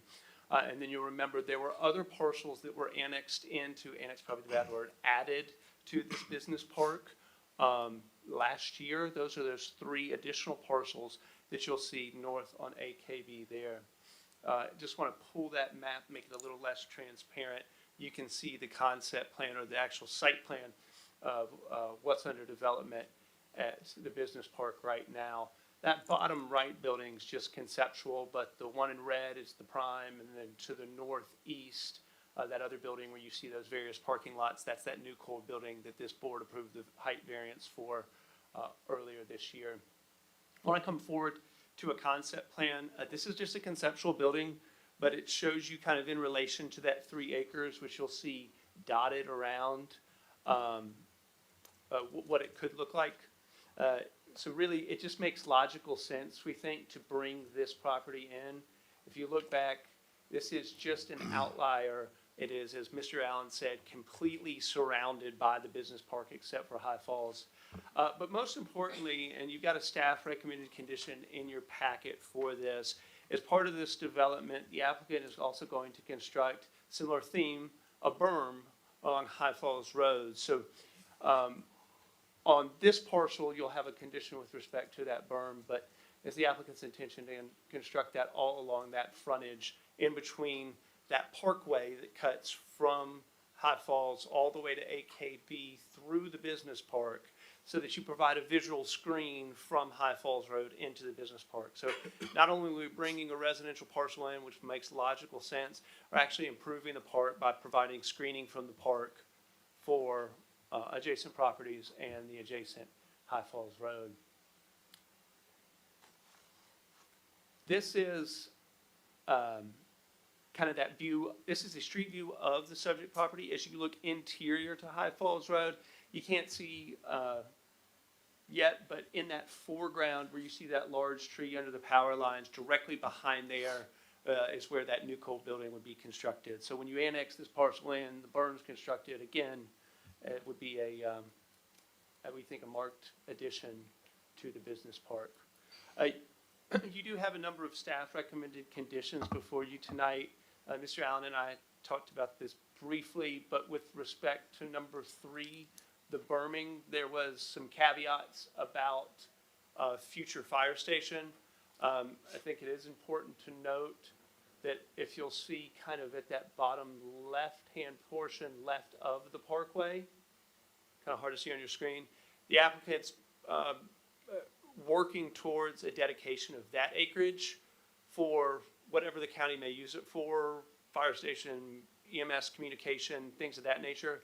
But because that parcel is not part of this rezoning, I have concerns about a condition that talks about a parcel that's not the subject of the rezoning, because A, it creates confusion, and the condition contemplates what the county may use it for, and we have no intention of dictating what the county may use it for. We asked for one other final revision to the conditions, that is with respect to number 4. The site is to provide measures to control the impact of noise on adjacent properties. This is a carry forward from the zoning conditions that are imposed on the entire business park, but we just want to be clear that that proposed berm would be one of those mitigating circumstances. The rest are largely carry forward conditions from conditions imposed on the entire business park. Truck traffic shall come off AKB and use the parkway. Truck parking shall be oriented interior to the parcel so as to limit any impact on adjacent residential. We've discussed 3 with respect to the berm. We've discussed 4 with respect to noise mitigation. 5, this has been a standard condition for the county moving forward. A good one, all outdoor lighting shall be night sky friendly. And then 6, staff asks that any future development also comply with the PDD requirements, except for the acreage requirement, which is 10 acres, because that can't be complied with. We believe the reason staff requested that condition is so that you've got cohesive development conditions throughout the business park. With that, we would again ask for your approval with the conditions as we've requested them to be modified. Sound like a broken record, but we think this parcel just makes logical sense to bring into the park. If you have any questions, be happy to answer those at this time. Otherwise, thank you so much for your consideration. Thank you. Madam Chair, that's all who have signed up for this application. Make a motion to public hearing be closed. Have a motion to close the public hearing with a second. All in favor, raise your hand. Opposed? There is no opposition. The public hearing is closed. Mr. Allen, will you give us a staff report? Yes, ma'am. Of course, I'll just comment on the flume amendment item on this. So this property being very small is going to have a very minimal impact on the area. It is surrounded by the industrial park, so staff does recommend approval of the flume amendment. Flume amendment represents an opportunity to resolve possible issues with the encirclement of the industrial park around the current residential use and the construction of a solid landscape berm for the entirety of High Falls Road frontage of the industrial park without being interrupted by this particular property. So we do recommend approval of the flume amendment. Thank you. Any members of the board have points of discussion? Makes sense to me. I mean, what David said, looking at the property, I mean, natural fit, kind of the missing puzzle piece. So I have no problem supporting the flume. Thank you.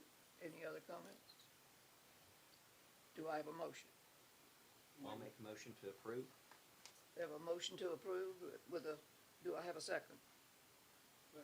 I have a motion and a second to approve the Okay. flume application. Question. We are voting now on the flume. Just the flume, then you'll do the rezoning afterwards. Okay. So, the motion includes the comments regarding the staff's report, or just to clarify? Yeah, there's no conditions on this particular item. Yeah, Okay. that's on the rezoning. Thank you. All in favor, we have a motion and a second to approve. All in favor, raise your hand. All opposed, there is no opposition. This item passes. Okay, Staff report for the rezoning. do we have a,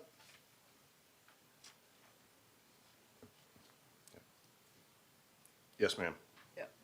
give an introduction to the application for the So rezone? for the rezoning, it's pretty much the same as the issues with the flume amendment. That was approved. We do recommend approval of the rezoning with the conditions that, Mr. Jones said. I can read them out loud again if you wish. However, they were on the board there. With respect to condition number 3, we do agree. There will be, probably some donation of property to the county here for some kind of public use.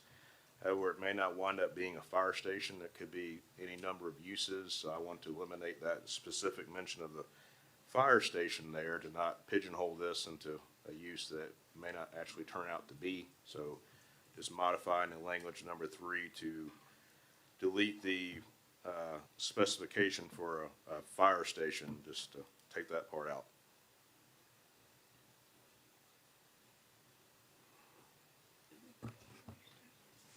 Okay, do I have a motion I had a question, or Madam comments? Chair. Yes. The height of the berm, David, what height and dimensions of that berm? I'm not sure. I'm sorry. 6 foot. 6 feet. Is it 6 feet? Okay, because I knew the one for the data center was 6, so we're still 6 and I guess, what, Landscaping 2 and to 1 slope roughly that, yes. and landscaped on top? Okay. And these conditions highlight the understanding that this will never be a standalone industrial lot with a standalone building. It will rather be part of building Right. for the driveways and parking of that only, but the conditions, Right. Make It sure would be that happens. It would be absorbed into the. correct. Okay, land use, okay. Question, Mr. Allen, the height of the berm, is that, the soil height? I'm sorry? At the soil height? The what height? Soil, S-O-I-L. Or the dirt. Yes, Soil. well, that'd be the top of the berm, then you had trees on top of that. Okay, thank you.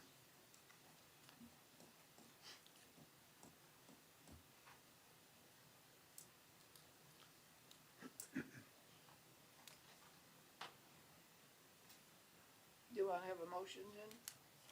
I make a motion that we approve, application 26-08Z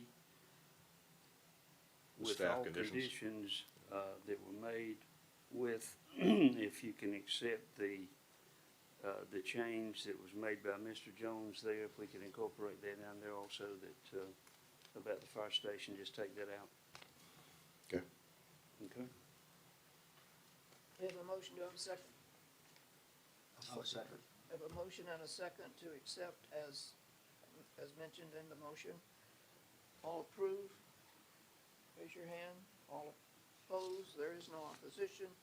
This item passes. Madam Chair, number 7, preliminary plat, Birdie Road, 7-lot residential subdivision, land lot 56 of the 3rd Land District. Mr. Allen, will you give us an introduction to this petition? Okay, I believe the applicant is here as well, but this requires no public hearing as it's not a rezoning. It's remaining AR1 zoned. If Eli will pull up the actual plat itself, will show what is being divided here. Basis proposed for 7 lots. As I said before, it's AR1 zone, which is a minimum 3-acre lots, 200 feet wide. As you can see here, those lots well exceed the 3 acres, and they all are at 200 feet or above in the width, in the frontage width. They will be served by wells and septic, public water, Spalding County Water Authority, but obviously no sewer out there, so it would be septic for that. You can also see that lot 7 there encompasses an existing house out there. So that is the proposal. Again, it's not being rezoned. Staff is fine with it. It meets all AR1 zoning requirements for width and size. We do have certain approval conditions for it, should the board choose to approve the preliminary plat. Number 1, future dwellings, accessory buildings, and land disturbance shall be located outside of all floodplain, wetland, and stream buffer areas. Number 2, future dwellings shall establish a finished floor elevation above the base flood elevation. There is some floodplain on the back there. Number 3, a soil survey for septic system purposes shall be prepared prior to final plat approval and permitting of homes. Number 4, all Spalding County Water Authority comments regarding the water system shall be addressed. It's already been under their review. He has addressed some of the comments as shown on the plat here in regards to the hydrants and things of that nature, so that it'll have a final approval as well. And number 5, for Public Works Department and driveways, all driveways will need to be asphalt or concrete, and all driveways, to include all lengths that slope to the road, must be crowned and drained as to flow stormwater into the roadside ditch. No water shall flow from driveway directly onto the road, and driveway permits must be obtained by the Public Works Department. So that is the approval conditions. We also have the applicant here, I believe, to answer any questions you may have. So.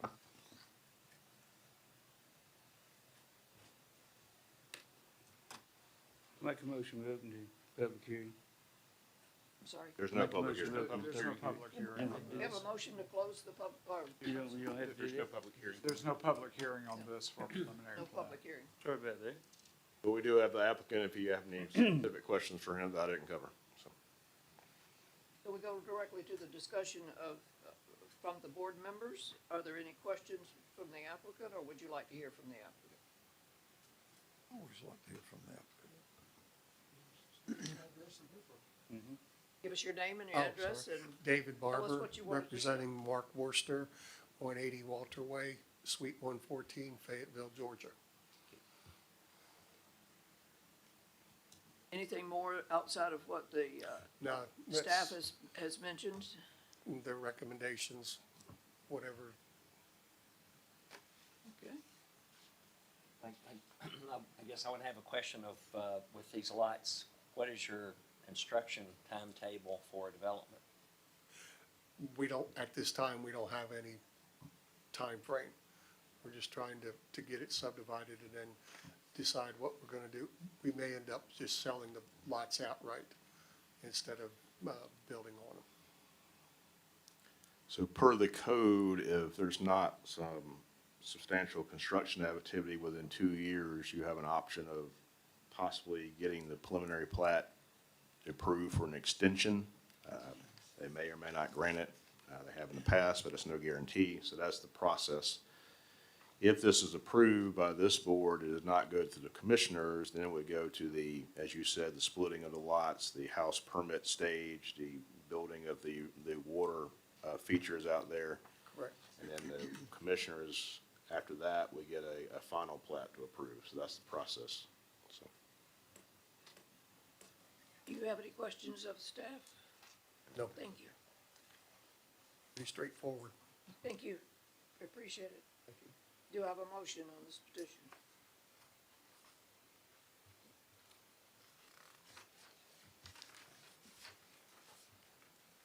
Make a motion to approve, preliminary plat.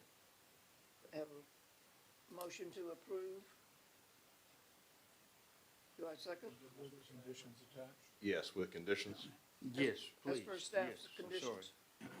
I'll second that. Okay, approval with staff's conditions with a second. All in favor, raise your hand. Opposed? The vote was Madam Chair, unanimous. had a question maybe back for staff and Newton. So this is AR1 in the requirements. Now, you can't have a gravel driveway in AR1 in this area for those 7 lots. Yes, he's gonna have to satisfy the public works requirements for driveway Okay. permits. Just kind of unusual in AR1 to have that, but just curious. And I guess a follow-up, I really don't personally like this. I'd like us to talk about a conservation subdivision concept later. I don't know the history on this, but later on, not tonight, okay, moving on. I'm ready. Conservation be 10 acres. It's a different concept of subdividing the land. Same number of lots, same houses, but different development. Okay.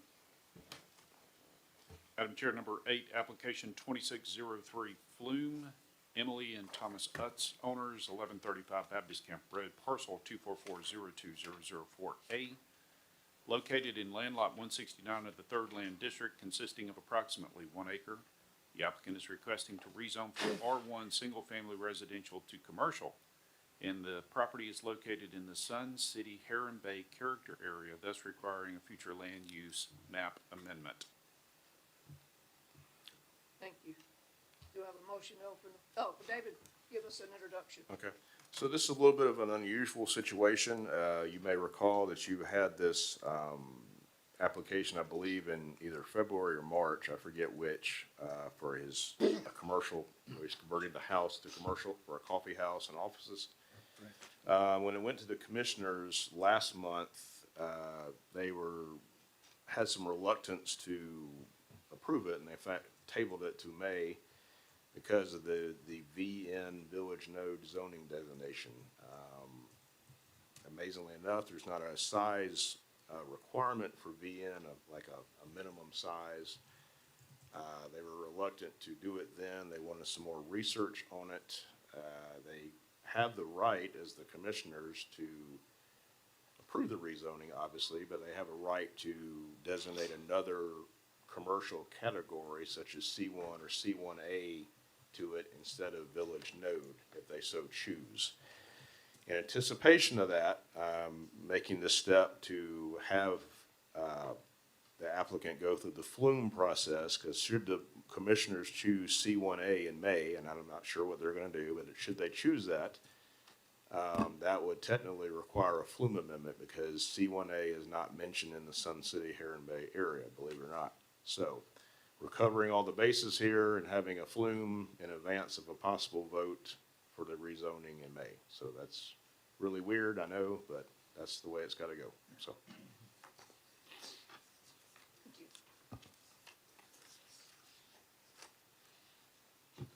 Do we have a motion to open a public hearing? So moved. Have a motion to open a public hearing. Do I have a second? Second that. And a second. All in favor, raise your hand.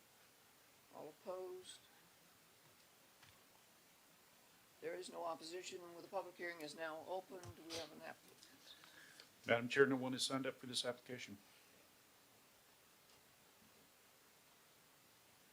Make a motion, public hearing be closed. Have a motion to close the public hearing with a second. All in favor, raise your hand. All opposed, there is no opposition. The public hearing is closed. Appreciate your introduction, David. If you've nothing more to add, we'll go to discussion by members of the board.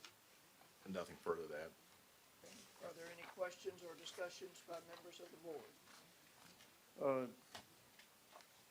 Knowing this piece of property here, I have a problem with parking. Is there any prerequisites here as far as opening up some parking in the rear of the house or anything along those lines? So they will address that during the, and it has been already discussed by this board and the other board at the time. They will address that fully in May with the final rezoning hearing. So that's not really a flume item, but it will be addressed with the parking, yes. Okay. And I would like to ask this question. There was a discussion that we had that the width of the proposed driveway was questionable when we last discussed it. I have seen some little pegs put in the road or in the shoulder of the road out there that would suggest that they're taking into consideration of making it wider, but I'm Yes. still concerned that it is not, for instance, right up the street, we have the gun range, and their driveway is very functional. So all of your concerns at that meeting were put into the approval conditions that the commissioners heard. It will be heard again in May. Bruce mentioned the width, and there's some other considerations. Those are all incorporated into the approval conditions.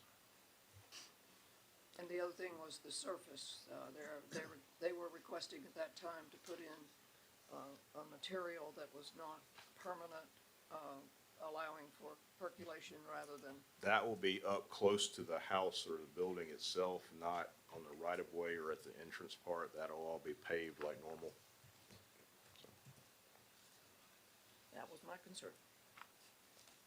Okay. And I agree with all those, because riding out there again, that's a heavily traveled street, and anyone pulling in or out would be subject to a lot of anxiety, to say the least. Yeah, myself and other county officials, TJ and even the fire marshal have been out there and gone over the property at length with the applicant and to address all the different concerns. I think they've come up with a good plan now and some conditions which cover that, so I think it'll be done satisfactorily in May, should it be approved. So. And I noticed a for sale sign out too, this go around. Then the only other thing, I guess, looking at the comment here, I think C1A, neighborhood commercial, would have fit in that area quite well. Well, actually, it's kind of weird that the Sun City Heron Bay area doesn't specify that, but then it says up in the intent part to have neighborhood services. So. Yes, yeah, and I just, once again, that neighborhood commercial with the uses that are applied there, I think would fit. And any update on that development across the road for the commercial section? I've heard different things from different folks I know that live out there. Still should be clearing anytime. They have their land disturbance permit. We hear regularly that it'll be the end of the month. The discussion does not include the name of the month. Yeah, or the year. Yeah, or the decade. Well, like I said before, don't feel bad. My own mother doesn't believe me, so, but all I can tell you is it's still in the works and they have the proper permitting to do it, so. Okay, understood. So do I have a motion to approve or motion? I'll make a motion to approve application 26-03 Flume. I have a motion to approve. Do I have a second? I second that. I have a motion and a second. All in favor, raise your hand. All opposed? There is no opposition. This item passes. All right, this and your rezoning item will be May 28th Commissioners meeting.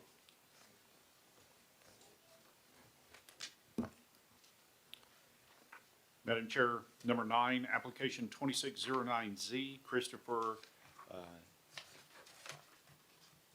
Ainula. Please forgive me for mispronouncing that. And Wendy Lavarso, owners 1501 Macon Road, parcel 2290109, located in land lot 204 of the Second Land District, consisting of 0.95 acres. The applicant is requesting to rezone from R2 Single Family Residential to R6 Planned Residential Community District. Okay, thank you. I'm having a little trouble finding the information in our notebook. Yeah, I noticed that too. I don't, Page 911. 911? No, that's the 2239. Oh, that's, No, this wrong one. This one has 868. Yeah, something must have got reversed. My Let's apologies. get one. I don't have an 868. I don't either. I jumped from 864 to 911. Yeah, Oh, wow. true. Whoops. It's missing. Same here. My apologies for that. Which one is it now? We had a error there in the pack. It is, however, on the screen there, so, Okay. we look at it. Okay. It was omitted from that.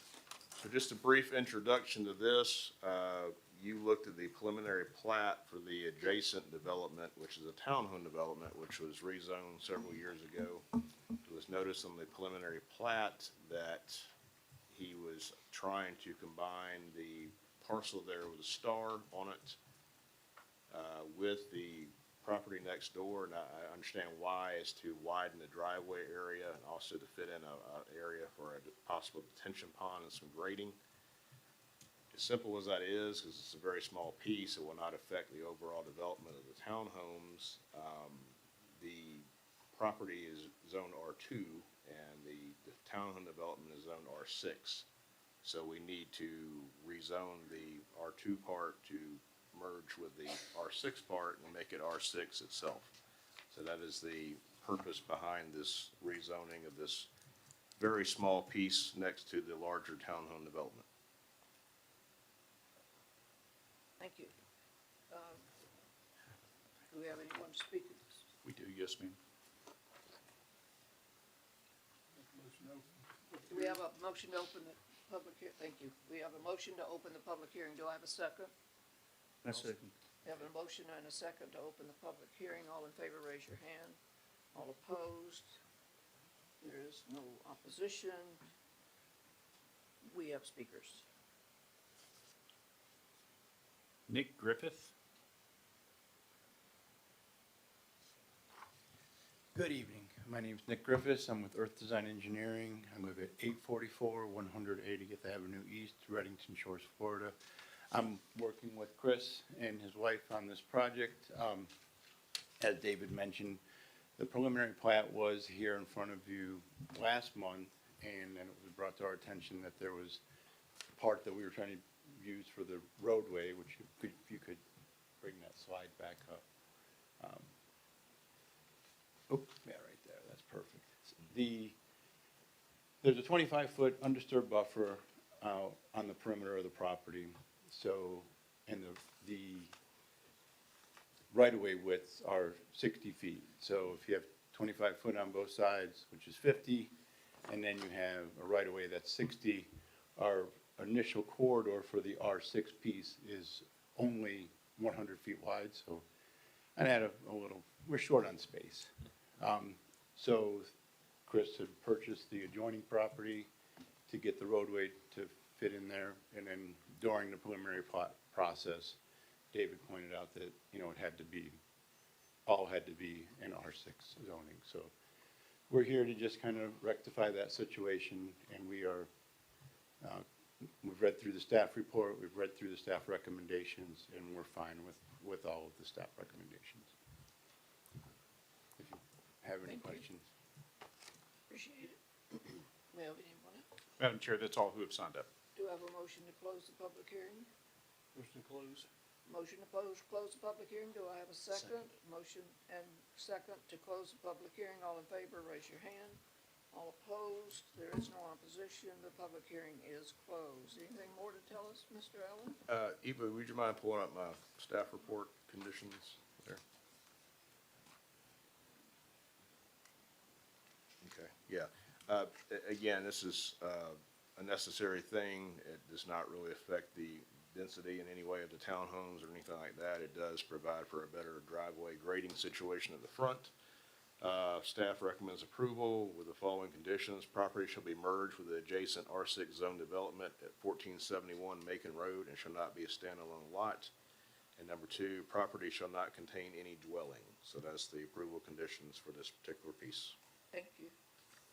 Any members of the board have any comments or like to have a discussion regarding? It's needed to get the drive in. Thank you. Do I have a motion? Make a motion to approve. Do I have a motion With to the approve? conditions. Do I have a second? With the, to approve with the conditions as set forth by the staff, with a second. All in favor, raise your hand. All opposed? There is no opposition. This item passes. Should we vote on the flume and the zoning? This is zoning. There's no flume for this. There's no, It was already approved rezoning from years ago that they're merging the small lot onto. Okay, well, it was listed on their paperwork, so. On the agenda. is it?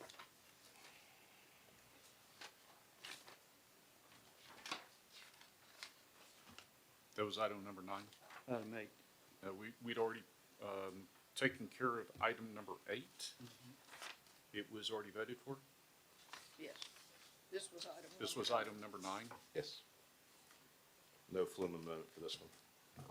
We were just missing the packet on, Yes. this application. Right. So the, next up is item number 10, application 2605S. Amy Coleman Schaefer, owner, 2239 North McDonald Road, Griffin, Georgia, 30223, located in land lot 112 of the Second Land District, parcel number 204010003D, consisting of 75.59 acres. The applicant is requesting a special exception to place a new manufactured home on the AR1 zone parcel per section 503B18. Thank you, David. Would you like to give us an introduction to this? Yes, just petition? briefly, this property has not had a mobile home on it before. Per the code, you had to have an approved special exception to have one on there, hence the hearing we're having tonight. Do I have a motion to open the public hearing? So moved. Have a motion to open the public hearing. Do I have a second? I'll second. Have a motion and a second to open the public hearing. All in favor, raise your hand. All opposed? There is no opposition. The public hearing is now open. Madam Chair, the only person signed up for this application is Jeremiah Schaefer.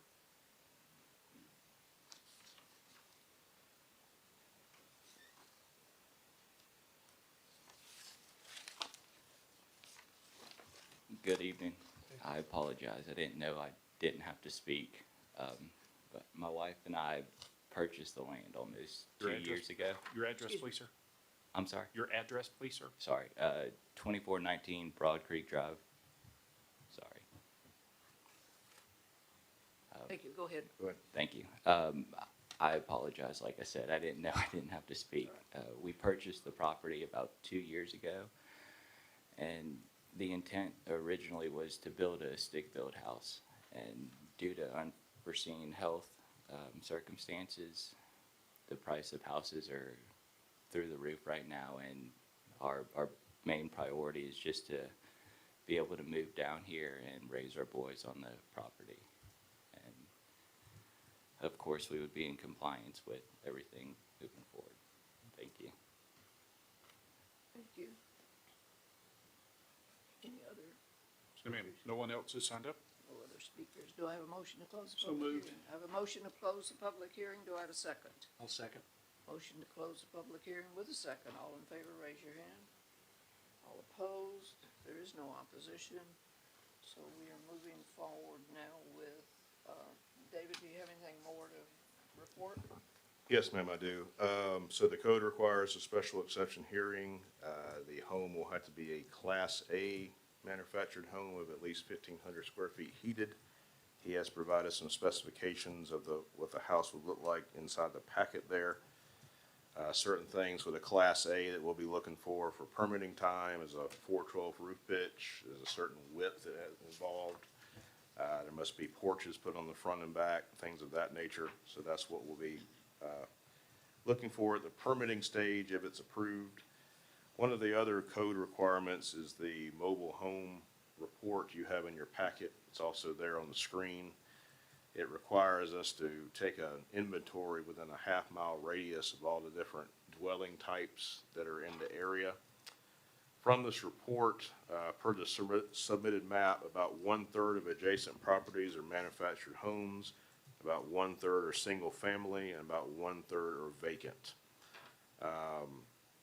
Total of 123 properties in the radius, about 8 of those are manufactured homes, fairly near the subject property. Probably the highest concentration of non-manufactured homes is about roughly a 1/4 mile south of there, the Parliament Place subdivision, I believe it is.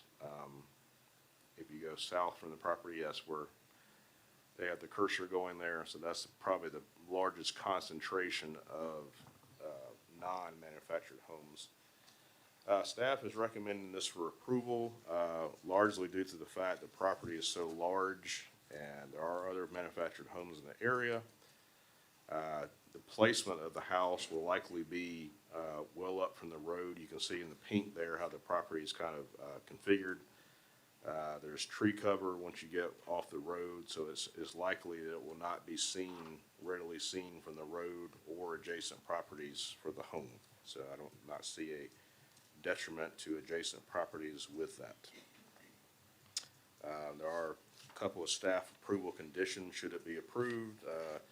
Number one, dwelling must meet all the requirements of a Class A manufactured home.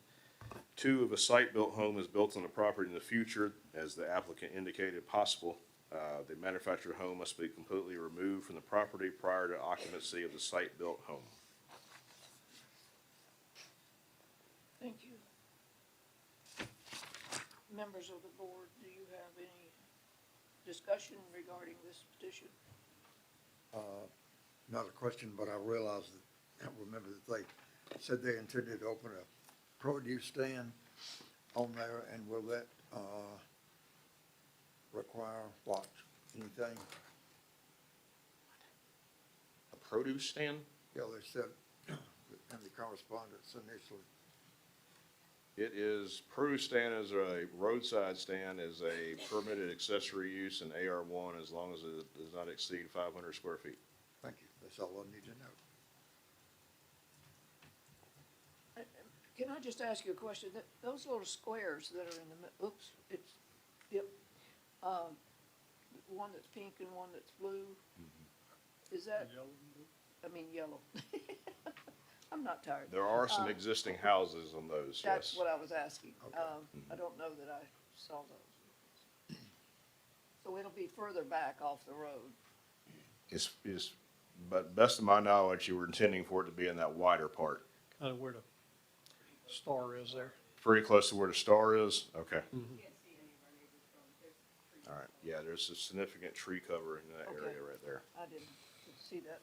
Okay, the star I didn't see. All right. And is there a provision by which you would make a suggestion as to time limit as to how long it would take to, or how long it's allowed to be? This special exception doesn't have a time limit. This would allow the manufactured home to be placed there for as long as they need it. The manufactured house or manufactured home that is used in the context of a medical issue for a family member, those are temporary and require continued notification to staff. Thank you. Appreciate that. Any other discussion by members of the board? If there's hearing none, do I have a motion? I'll make a motion to approve with staff recommendations. A motion to approve with staff recommendations, all in, I second second? it. I have a second. All in favor, raise your hand. Opposed? There is no opposition. We'll move to the next item. This will go to the commissioners on May 28th for a final decision in the same room. Theirs is just a recommendation, so.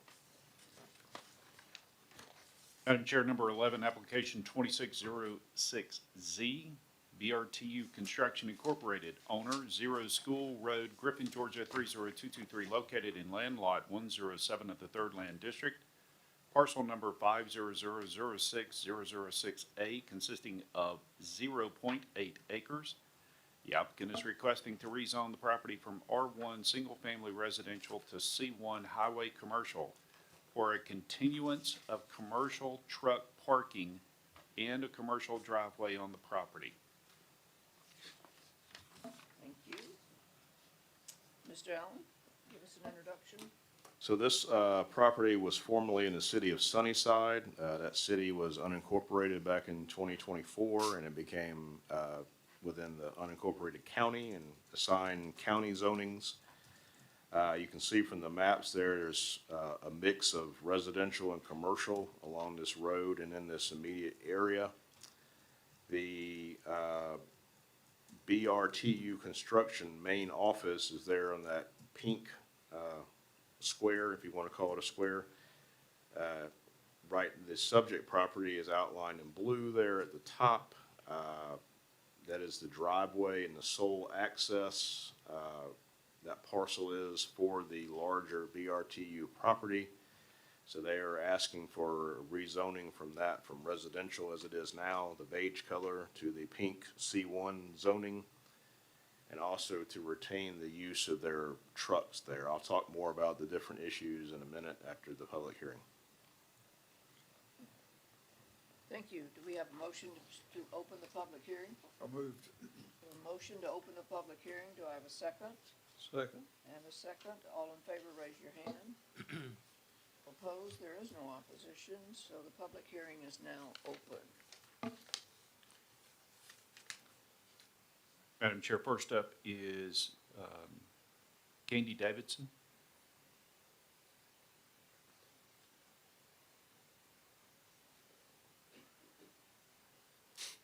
Hello, I'm Candy Davidson. My address is 853 Dusky Sap Court, Griffin. We lease from BRTU. We lease the business behind them also. We have D&D Hydrant Utilities, Alley's Teas and Things, and also Zach Holland. He has a mechanic shop back there. So this property is our main entrance to there, and we also do truck parking there too for our income as well.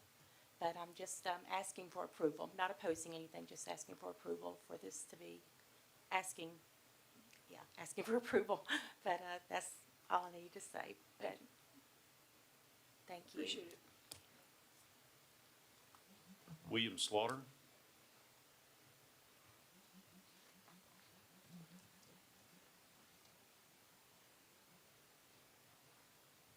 Good evening, William Slaughter, 165 Slaughter Road, and I'm here to speak in opposition to the request. I go by that location every day. I live in the community. So first off, the property that's in the requesting is surrounded on three sides by residential property. So with this, parking commercial trucks and trailers, there's one house that basically has them in the side yard, and there's two or three that have these trucks parked across the street from their property, from their home. So it's not really a good mix of that industrial type, commercial industrial type activity right there in the residential section. They're already in that area, the Sunnyside area, there are already several open storage properties in that area. And this is just another one that further degrades the appearance of our community. As for the commercial drive, entry to the main portion of the property that's used for the parking of many commercial trucks are parked on that property. not only in this section, but in the larger section that a lot of trucks park there. So that means there are a lot of trucks that are coming off of 1941 onto this narrow county road going into that property.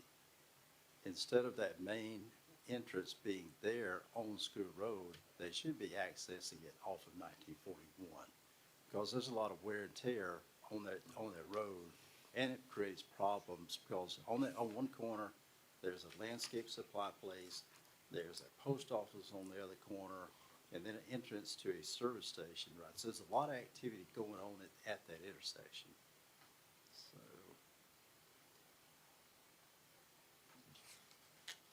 Okay, I guess lastly, the northern section of 1941 corridor, it already looks bad in that area due to several abandoned buildings, open storage lots, and salvage yards. I'm just asking that please take this opportunity to begin improving our community by voting no for this request. Thank you. Thank you.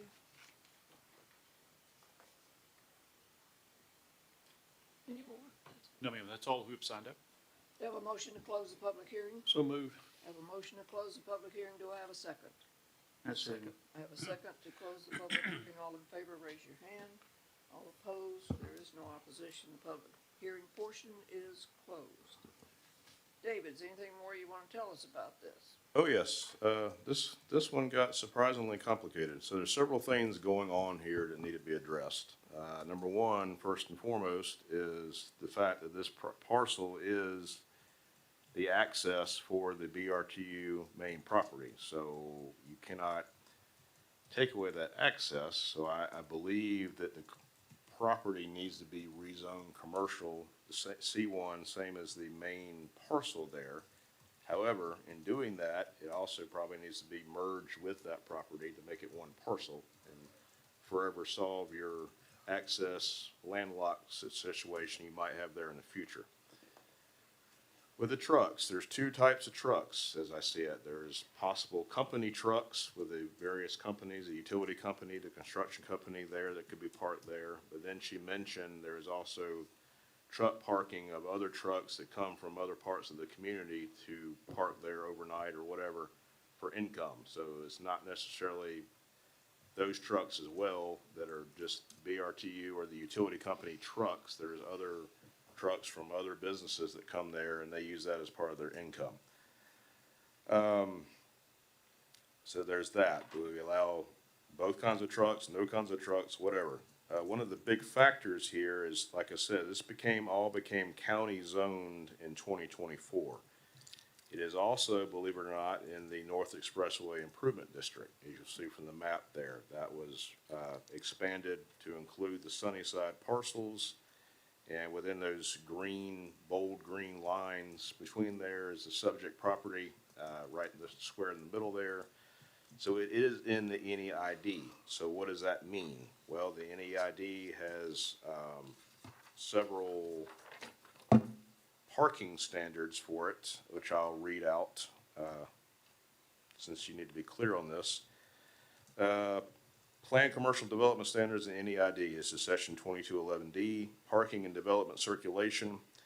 If you'll notice the ones I have highlighted there, number 2, parking and service areas must be separated from adjoining residential lots by suitable planting screen, fence wall, or buffer, or wall, at least 6 feet in height above finished grade.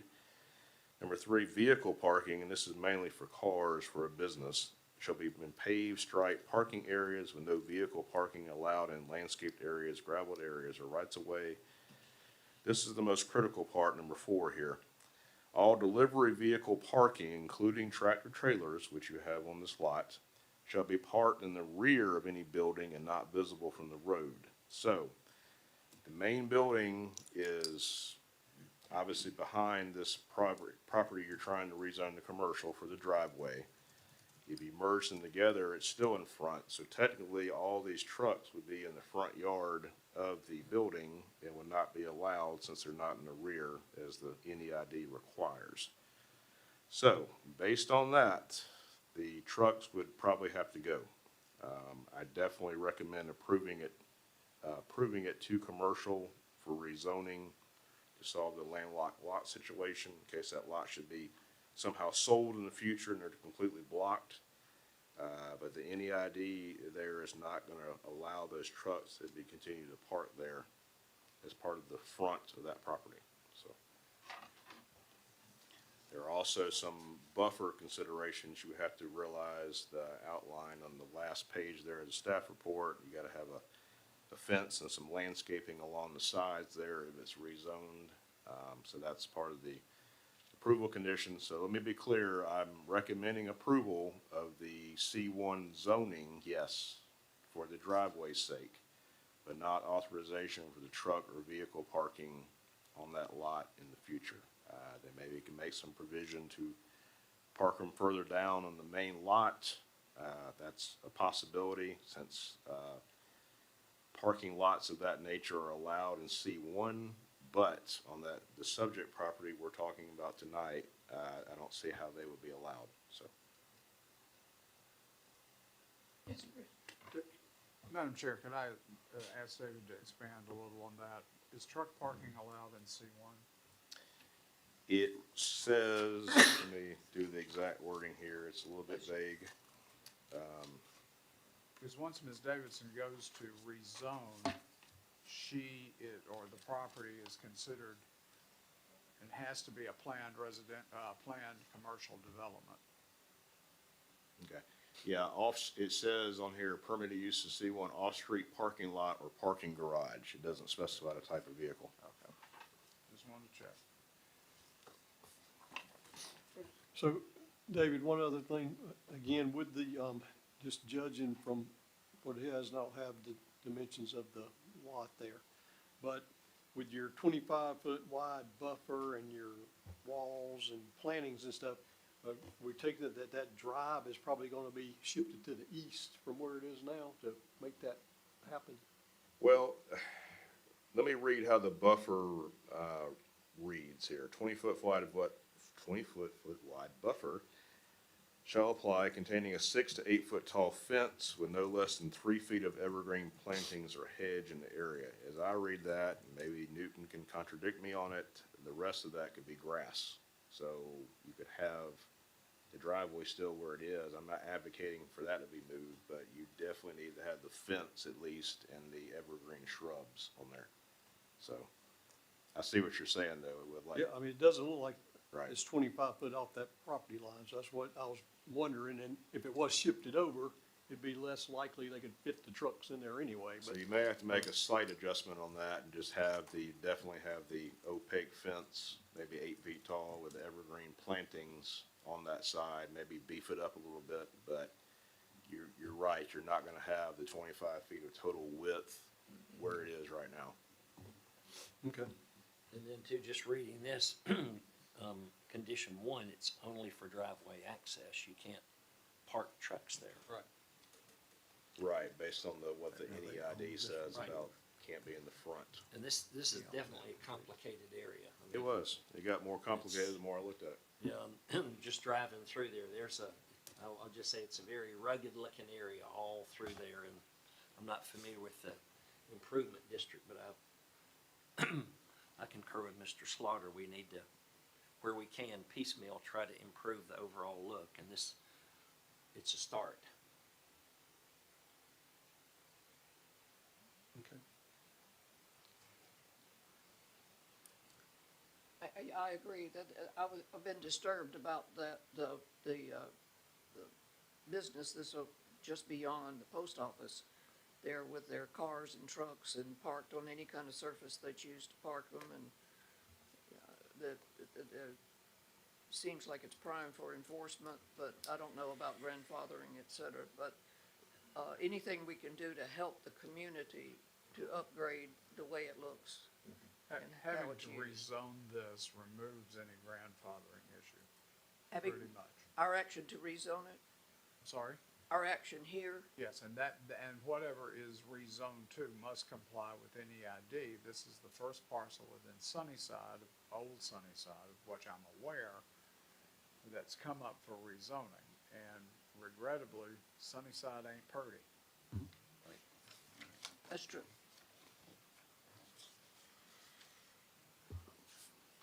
there any other comments from members of the board? Or questions, inquiries, interesting points? Hearing none, do I have a motion? I'll make a motion to approve with conditions. Now be careful about your wording of what you're approving. Recommendation here on page 1012. Subject, number one, subject property shall be for driveway access only, and then go into the buffer requirements as you spelled out here. Do I have a motion to approve as per staff's recommendations, specifically pointing out item number one for driveway access only, and then other comments regarding buffers, et cetera? Let me ask, let me Can I ask one other question before you vote? There's no second. I don't have a second on the motion. Should I get that first? Yes. Yes, I'm sorry. Yes, may I have a second? I'll second that. Okay, got the motion and a second. Yes, sir. David, 2206D subpart B requires a pre-application conference for filing prior to filing an application for rezoning within NEID. Was that done? No, sir, it was not. All right, Well, then because you correctly identified it being an NEID. Right. So we need to, well, in that case, I can withdraw the motion if we need to have a. Table? Or whether withdraw or let the motion die. I guess it needs to be tabled to, I think it needs to be tabled until you come back after Well, that for the- conference. for the because motion- I think the applicant needs to understand what's gonna be required with NEID rather than just discussing it in this forum. All right, but the, You had you were the maker of the motion. Who was the second? Frank. Frank, yes. Yeah. you also withdraw? I'll be glad to. Thank you. So the motion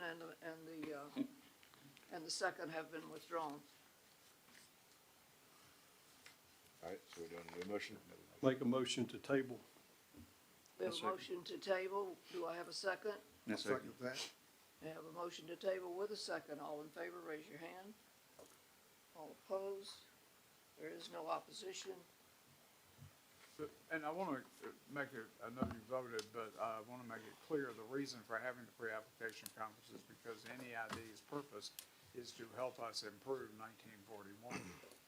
Yep. And most people who own property, like BRTU, do not realize exactly what's going to be required going forward. So I Excellent think point. that would be useful. Yep, I agree. It's an easy one to forget.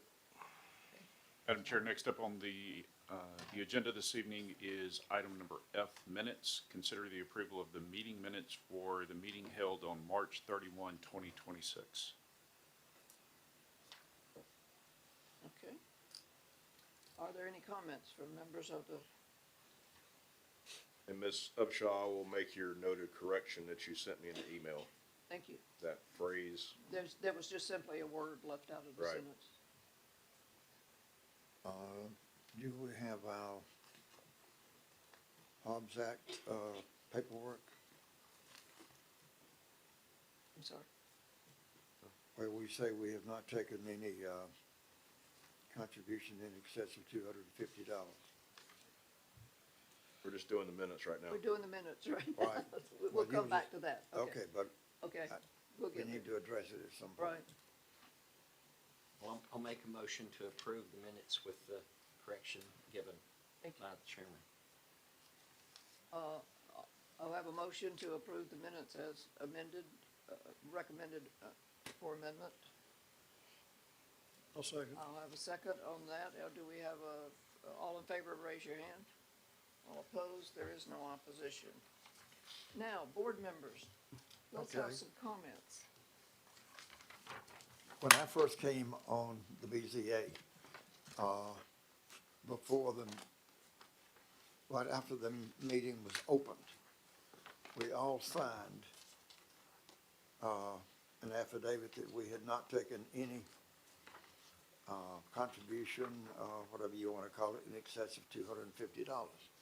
This may seem like a very moot point, but while I was chair of the planning commission, we had one of our members who did about 30 days in jail for having violated the Hobbs Act. And I just think it's a good idea for us to cover our tracks by saying, yes, we're good. Now, for several times, it was in the back of this packet, but we never signed it. And I just think a prudent course of action would involve that. Is that an issue that we need to talk to Newt about, or do we need to talk to our county manager about? We can do it. As far as rezonings, the applicant themselves does a document that says that they did not receive anything from this board or give anything to the board. So, but you can do that too if you wish. We used to do it, and I'm checking to see if it is actually a statutory provision that has fallen through the cracks. So give me, y'all keep taking comments and let me check and see what I can find. Eva, do you recall this in your time here? Yes.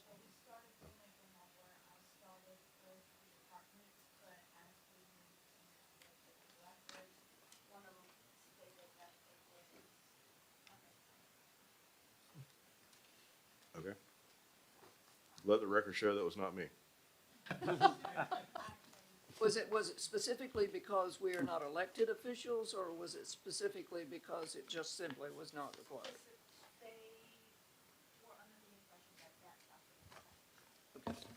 But, and let's be clear, the applicants are filling that out as part of the application, which is part of zoning procedures. But a little known fact is that opponents also are potentially governed by that statute and would have to make the same disclosure. And,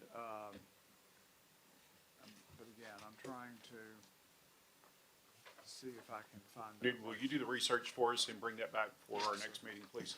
I'm not trying to create paperwork. I mean, I'm all for it for transparency's sake, so. Well, and I had an item following up on the community crossroads that I mentioned last month. Just got a handout to let y'all know I haven't just been sitting, but it's more complicated than I first thought, and y'all can attest to the fact of, David, here's one for you, Newton, just file, and if y'all would take one and pass it down, I'll just talk while that's going out so you can see what you got. I crossed through several of these community crossroads in my last viewing of the properties. Teeman Road, the one up at Heron Bay, Sun City area. Anyway, there's 8 of them, as you'll see on that chart, and that's from 2022. And we're getting ready to do a new update. And y'all have children, more than one. They're totally different. And that's about the best way to describe these community crossroads. I was thinking early on that we could probably do an overlay one size fits all, but I don't know that that's the best policy. I've got a couple of pages there of stuff that I found, and then my idea there on page 4 is if y'all felt necessary to implement a moratorium at the community crossroads for a period of time till we could get that worked out after the comprehensive plan is adopted, because I think citizen input would be very helpful at each one of these community crossroads. And just my comment there, I do think C1A neighborhood commercial, because if you're thinking about that as being limited commercial services and then spreading out to residential, it would be there. And I'm just trying to keep some traction going on this. Would be glad to work with Elijah on anything he's working on with that. I do have a copy of C1A strike-throughs for uses I didn't think was appropriate under permitted uses. I've got one copy of that. If y'all want, on that last page is one page of it. If y'all want a copy, I can certainly send it to you. I just copied the Spalding County Code and then just did a strike-through of what I thought might be more appropriate in the C1A at community crossroads. But each one is different. And, are these still valid? I'd hate for us to get into saying that there's these 9 and then due to comprehensive plan update, it's not matching up. So I'm still working. I would appreciate input. I don't want this to die, because I do think it's important that we set them one time, but if comprehensive plan says they're not needed anymore, then we move on to something else. So sorry for the long explanation. Appreciate the work that you've put in and that you are doing.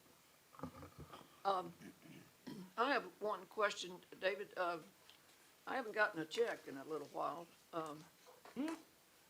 Have any of you have? Yeah, we Yeah. did. You should have, I gave it to you on April 2nd, remember? $100. We had that meeting? You did? Yeah. Not still Okay. in the conference room, is it? Maybe you got fired. Now I gotta look for it. I gave it to you on April 2nd. I think my last words to you were, don't forget your check. Don't forget my check. Okay, I well, didn't do it with that So one. checks in the mail. I will, do a comprehensive analysis of my home. Okay. See if I can find it. Thank you. I have one thing I would like to be put in the record, and that is the fact that I would like to see some type of a private email set up for the board here. I mentioned that earlier to Dr. Ledbetter and also to Eva, and see what the county can come up with as far as getting us, a dedicated email for county business. So we don't run into the situation we just ran in with the, with the McElroy setup.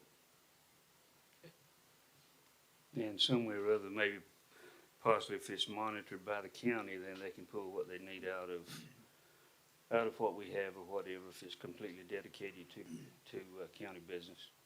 Thank you. That's a good idea. I would second that. Hold on a second. Excuse me. Let me speak in benign terms. Hold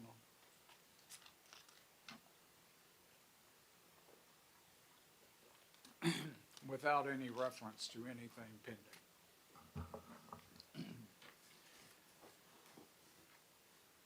The presence of a dedicated Spalding County email address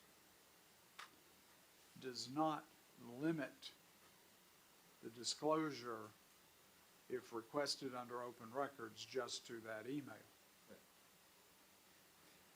Any email received or sent out under any email address, if it involves public work, is subject to production under open records. Sorry, to add on to that, up to and including any social media site or any direct messaging from social media. So if you make a comment, or if you are using Facebook as an example for direct messaging between anyone in respect to any of the activities for open records or discovery, you are required by law, according to my attorney, to produce that material. If requested. If requested. Those are open records. Now, if a separate email is set up that is dedicated to a Spalding County email address, and if you use that exclusively, then your response to an Open Records Act request would be, here are the emails on my Spalding County email, and I certify that I do not do any communication on private email. That would cover you. Well, we have to certify that we've turned in what we need anyway, so that's not a, Let me also caution you it's not a problem. that depending upon the circumstance, and again, this is generic. If you have reason to believe that an action may be going to litigation in which you might be a witness, you are under an obligation to preserve from the time you have the recognition it might be litigated, you're under an obligation to preserve that same correspondence. So, you know, this, a lesson in open records would disclose that it is much more pervasive. It has many more tentacles than just being protected by a government-based email. I'm fine with me using my email as it is. I think if you've got a dedicated, it's gonna be that much easier for outside sources to pull it in.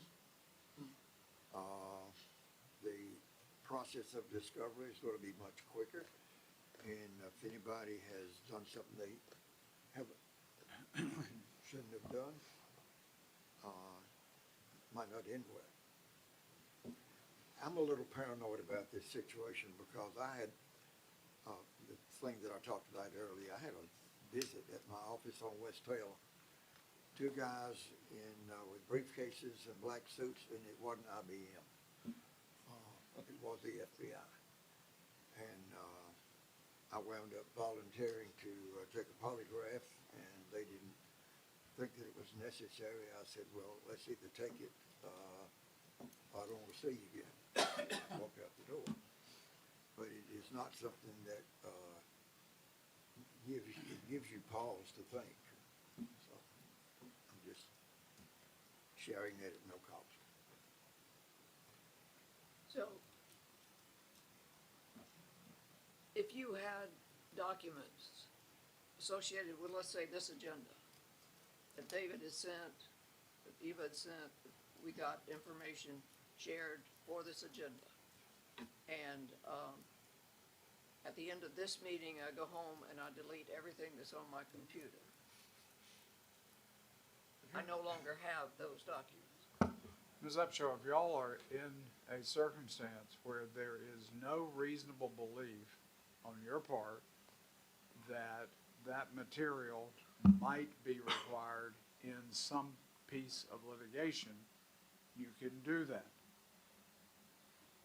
But if you have a reasonable belief that it could be used or relevant to something in litigation, the destruction of or deletion of that email can be deemed, because all of this is fact-centered and it's kind of all over the place, spoliation of evidence.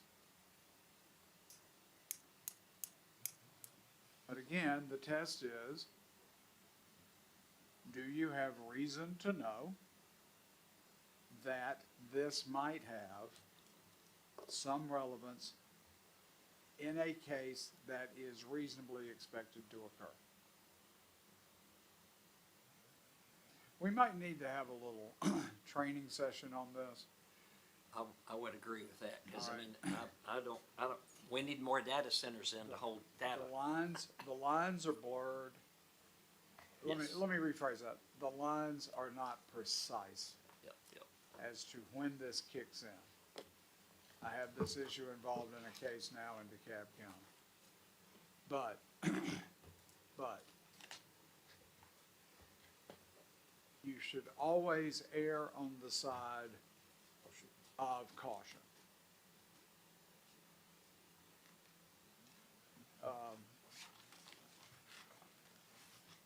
And I think that's all we need to discuss tonight. If y'all will give me 5 seconds, less than 5, give me a minute to go over, I found the answer on the campaign disclosures, so it will not necessitate an email or a report. The disclosure of campaign contributions is limited to the applicant and the opponents. And those would be two, to read it directly, when an applicant for rezoning action has been made within 2 years immediately preceding the filing of that applicant's application for the rezoning action, campaign contributions aggregating $250 or more to a local government official who will consider the application it shall be the duty of the applicant to file a disclosure report with the governing authority of the respective local government. Now, that's what David was saying is on the application. Subpart C, when any opponent of a rezoning action has made within 2 years immediately preceding the filing of the rezoning action being opposed, then you have the same text. Now, we have not taken action to alert people who speak in opposition. We have not asked them, by the way, have you made a campaign contribution of $250 to someone who will consider the application? Y'all would have been immune from it anyway because you're not elected. Right. You are a public official that considers the application, but you should, unless you have better friends than I do, you should not be collecting campaign contributions for a campaign that is not needed, okay? So I'm assuming none of you do that, which means there's no such thing as a contribution going to someone who's a sitting planning member. But the Board of Commissioners plainly is covered under that. But there's nothing, Frank, that maintained that for the requirement of that form that we used to fill out, as far as I can tell. You know my background on why I said what I did involved David Flint. I do, Okay. I do. We're good. And we did have a planning commission chairman who was indicted for violation of the Hobbs Act and served, and found guilty in federal court and served time. And the Hobbs Act basically is a federal anti-bribery statute. But that was in 1992 or 3. So it's been a while. I think it was 3. But Dr. Steve, I will defer to you if you want to have a training session on this, on open records and open meetings, and this contribution thing, I'm happy to do it. Great, thank you, sir. Just from my standpoint, it just, of having a dedicated email, at least you wouldn't have to do nearly as much research as you had prior to, you know, to it being incorporated with, you know, with personal email. Now, I don't know how you would keep up with Facebook and stuff like that. How would you keep up with something like that? Well, you would only have control of your Facebook post. Oh, I see. Okay. Or receipt of a direct message, isn't that what it's called, DM? Eli is a DM? Okay. All right, I don't get DMs because I have no friends, but, you would be, You're an attorney. if it Doug, if it comes to you or you send it, I see. So then it'd be something. yes, you would know about it. Okay. Do I have a motion to adjourn? So moved. I have a motion to adjourn. Do I have a second? I have a second on the motion to adjourn. All in favor, raise your hand. This meeting is adjourned. Now that we have adjourned, if I might make a statement.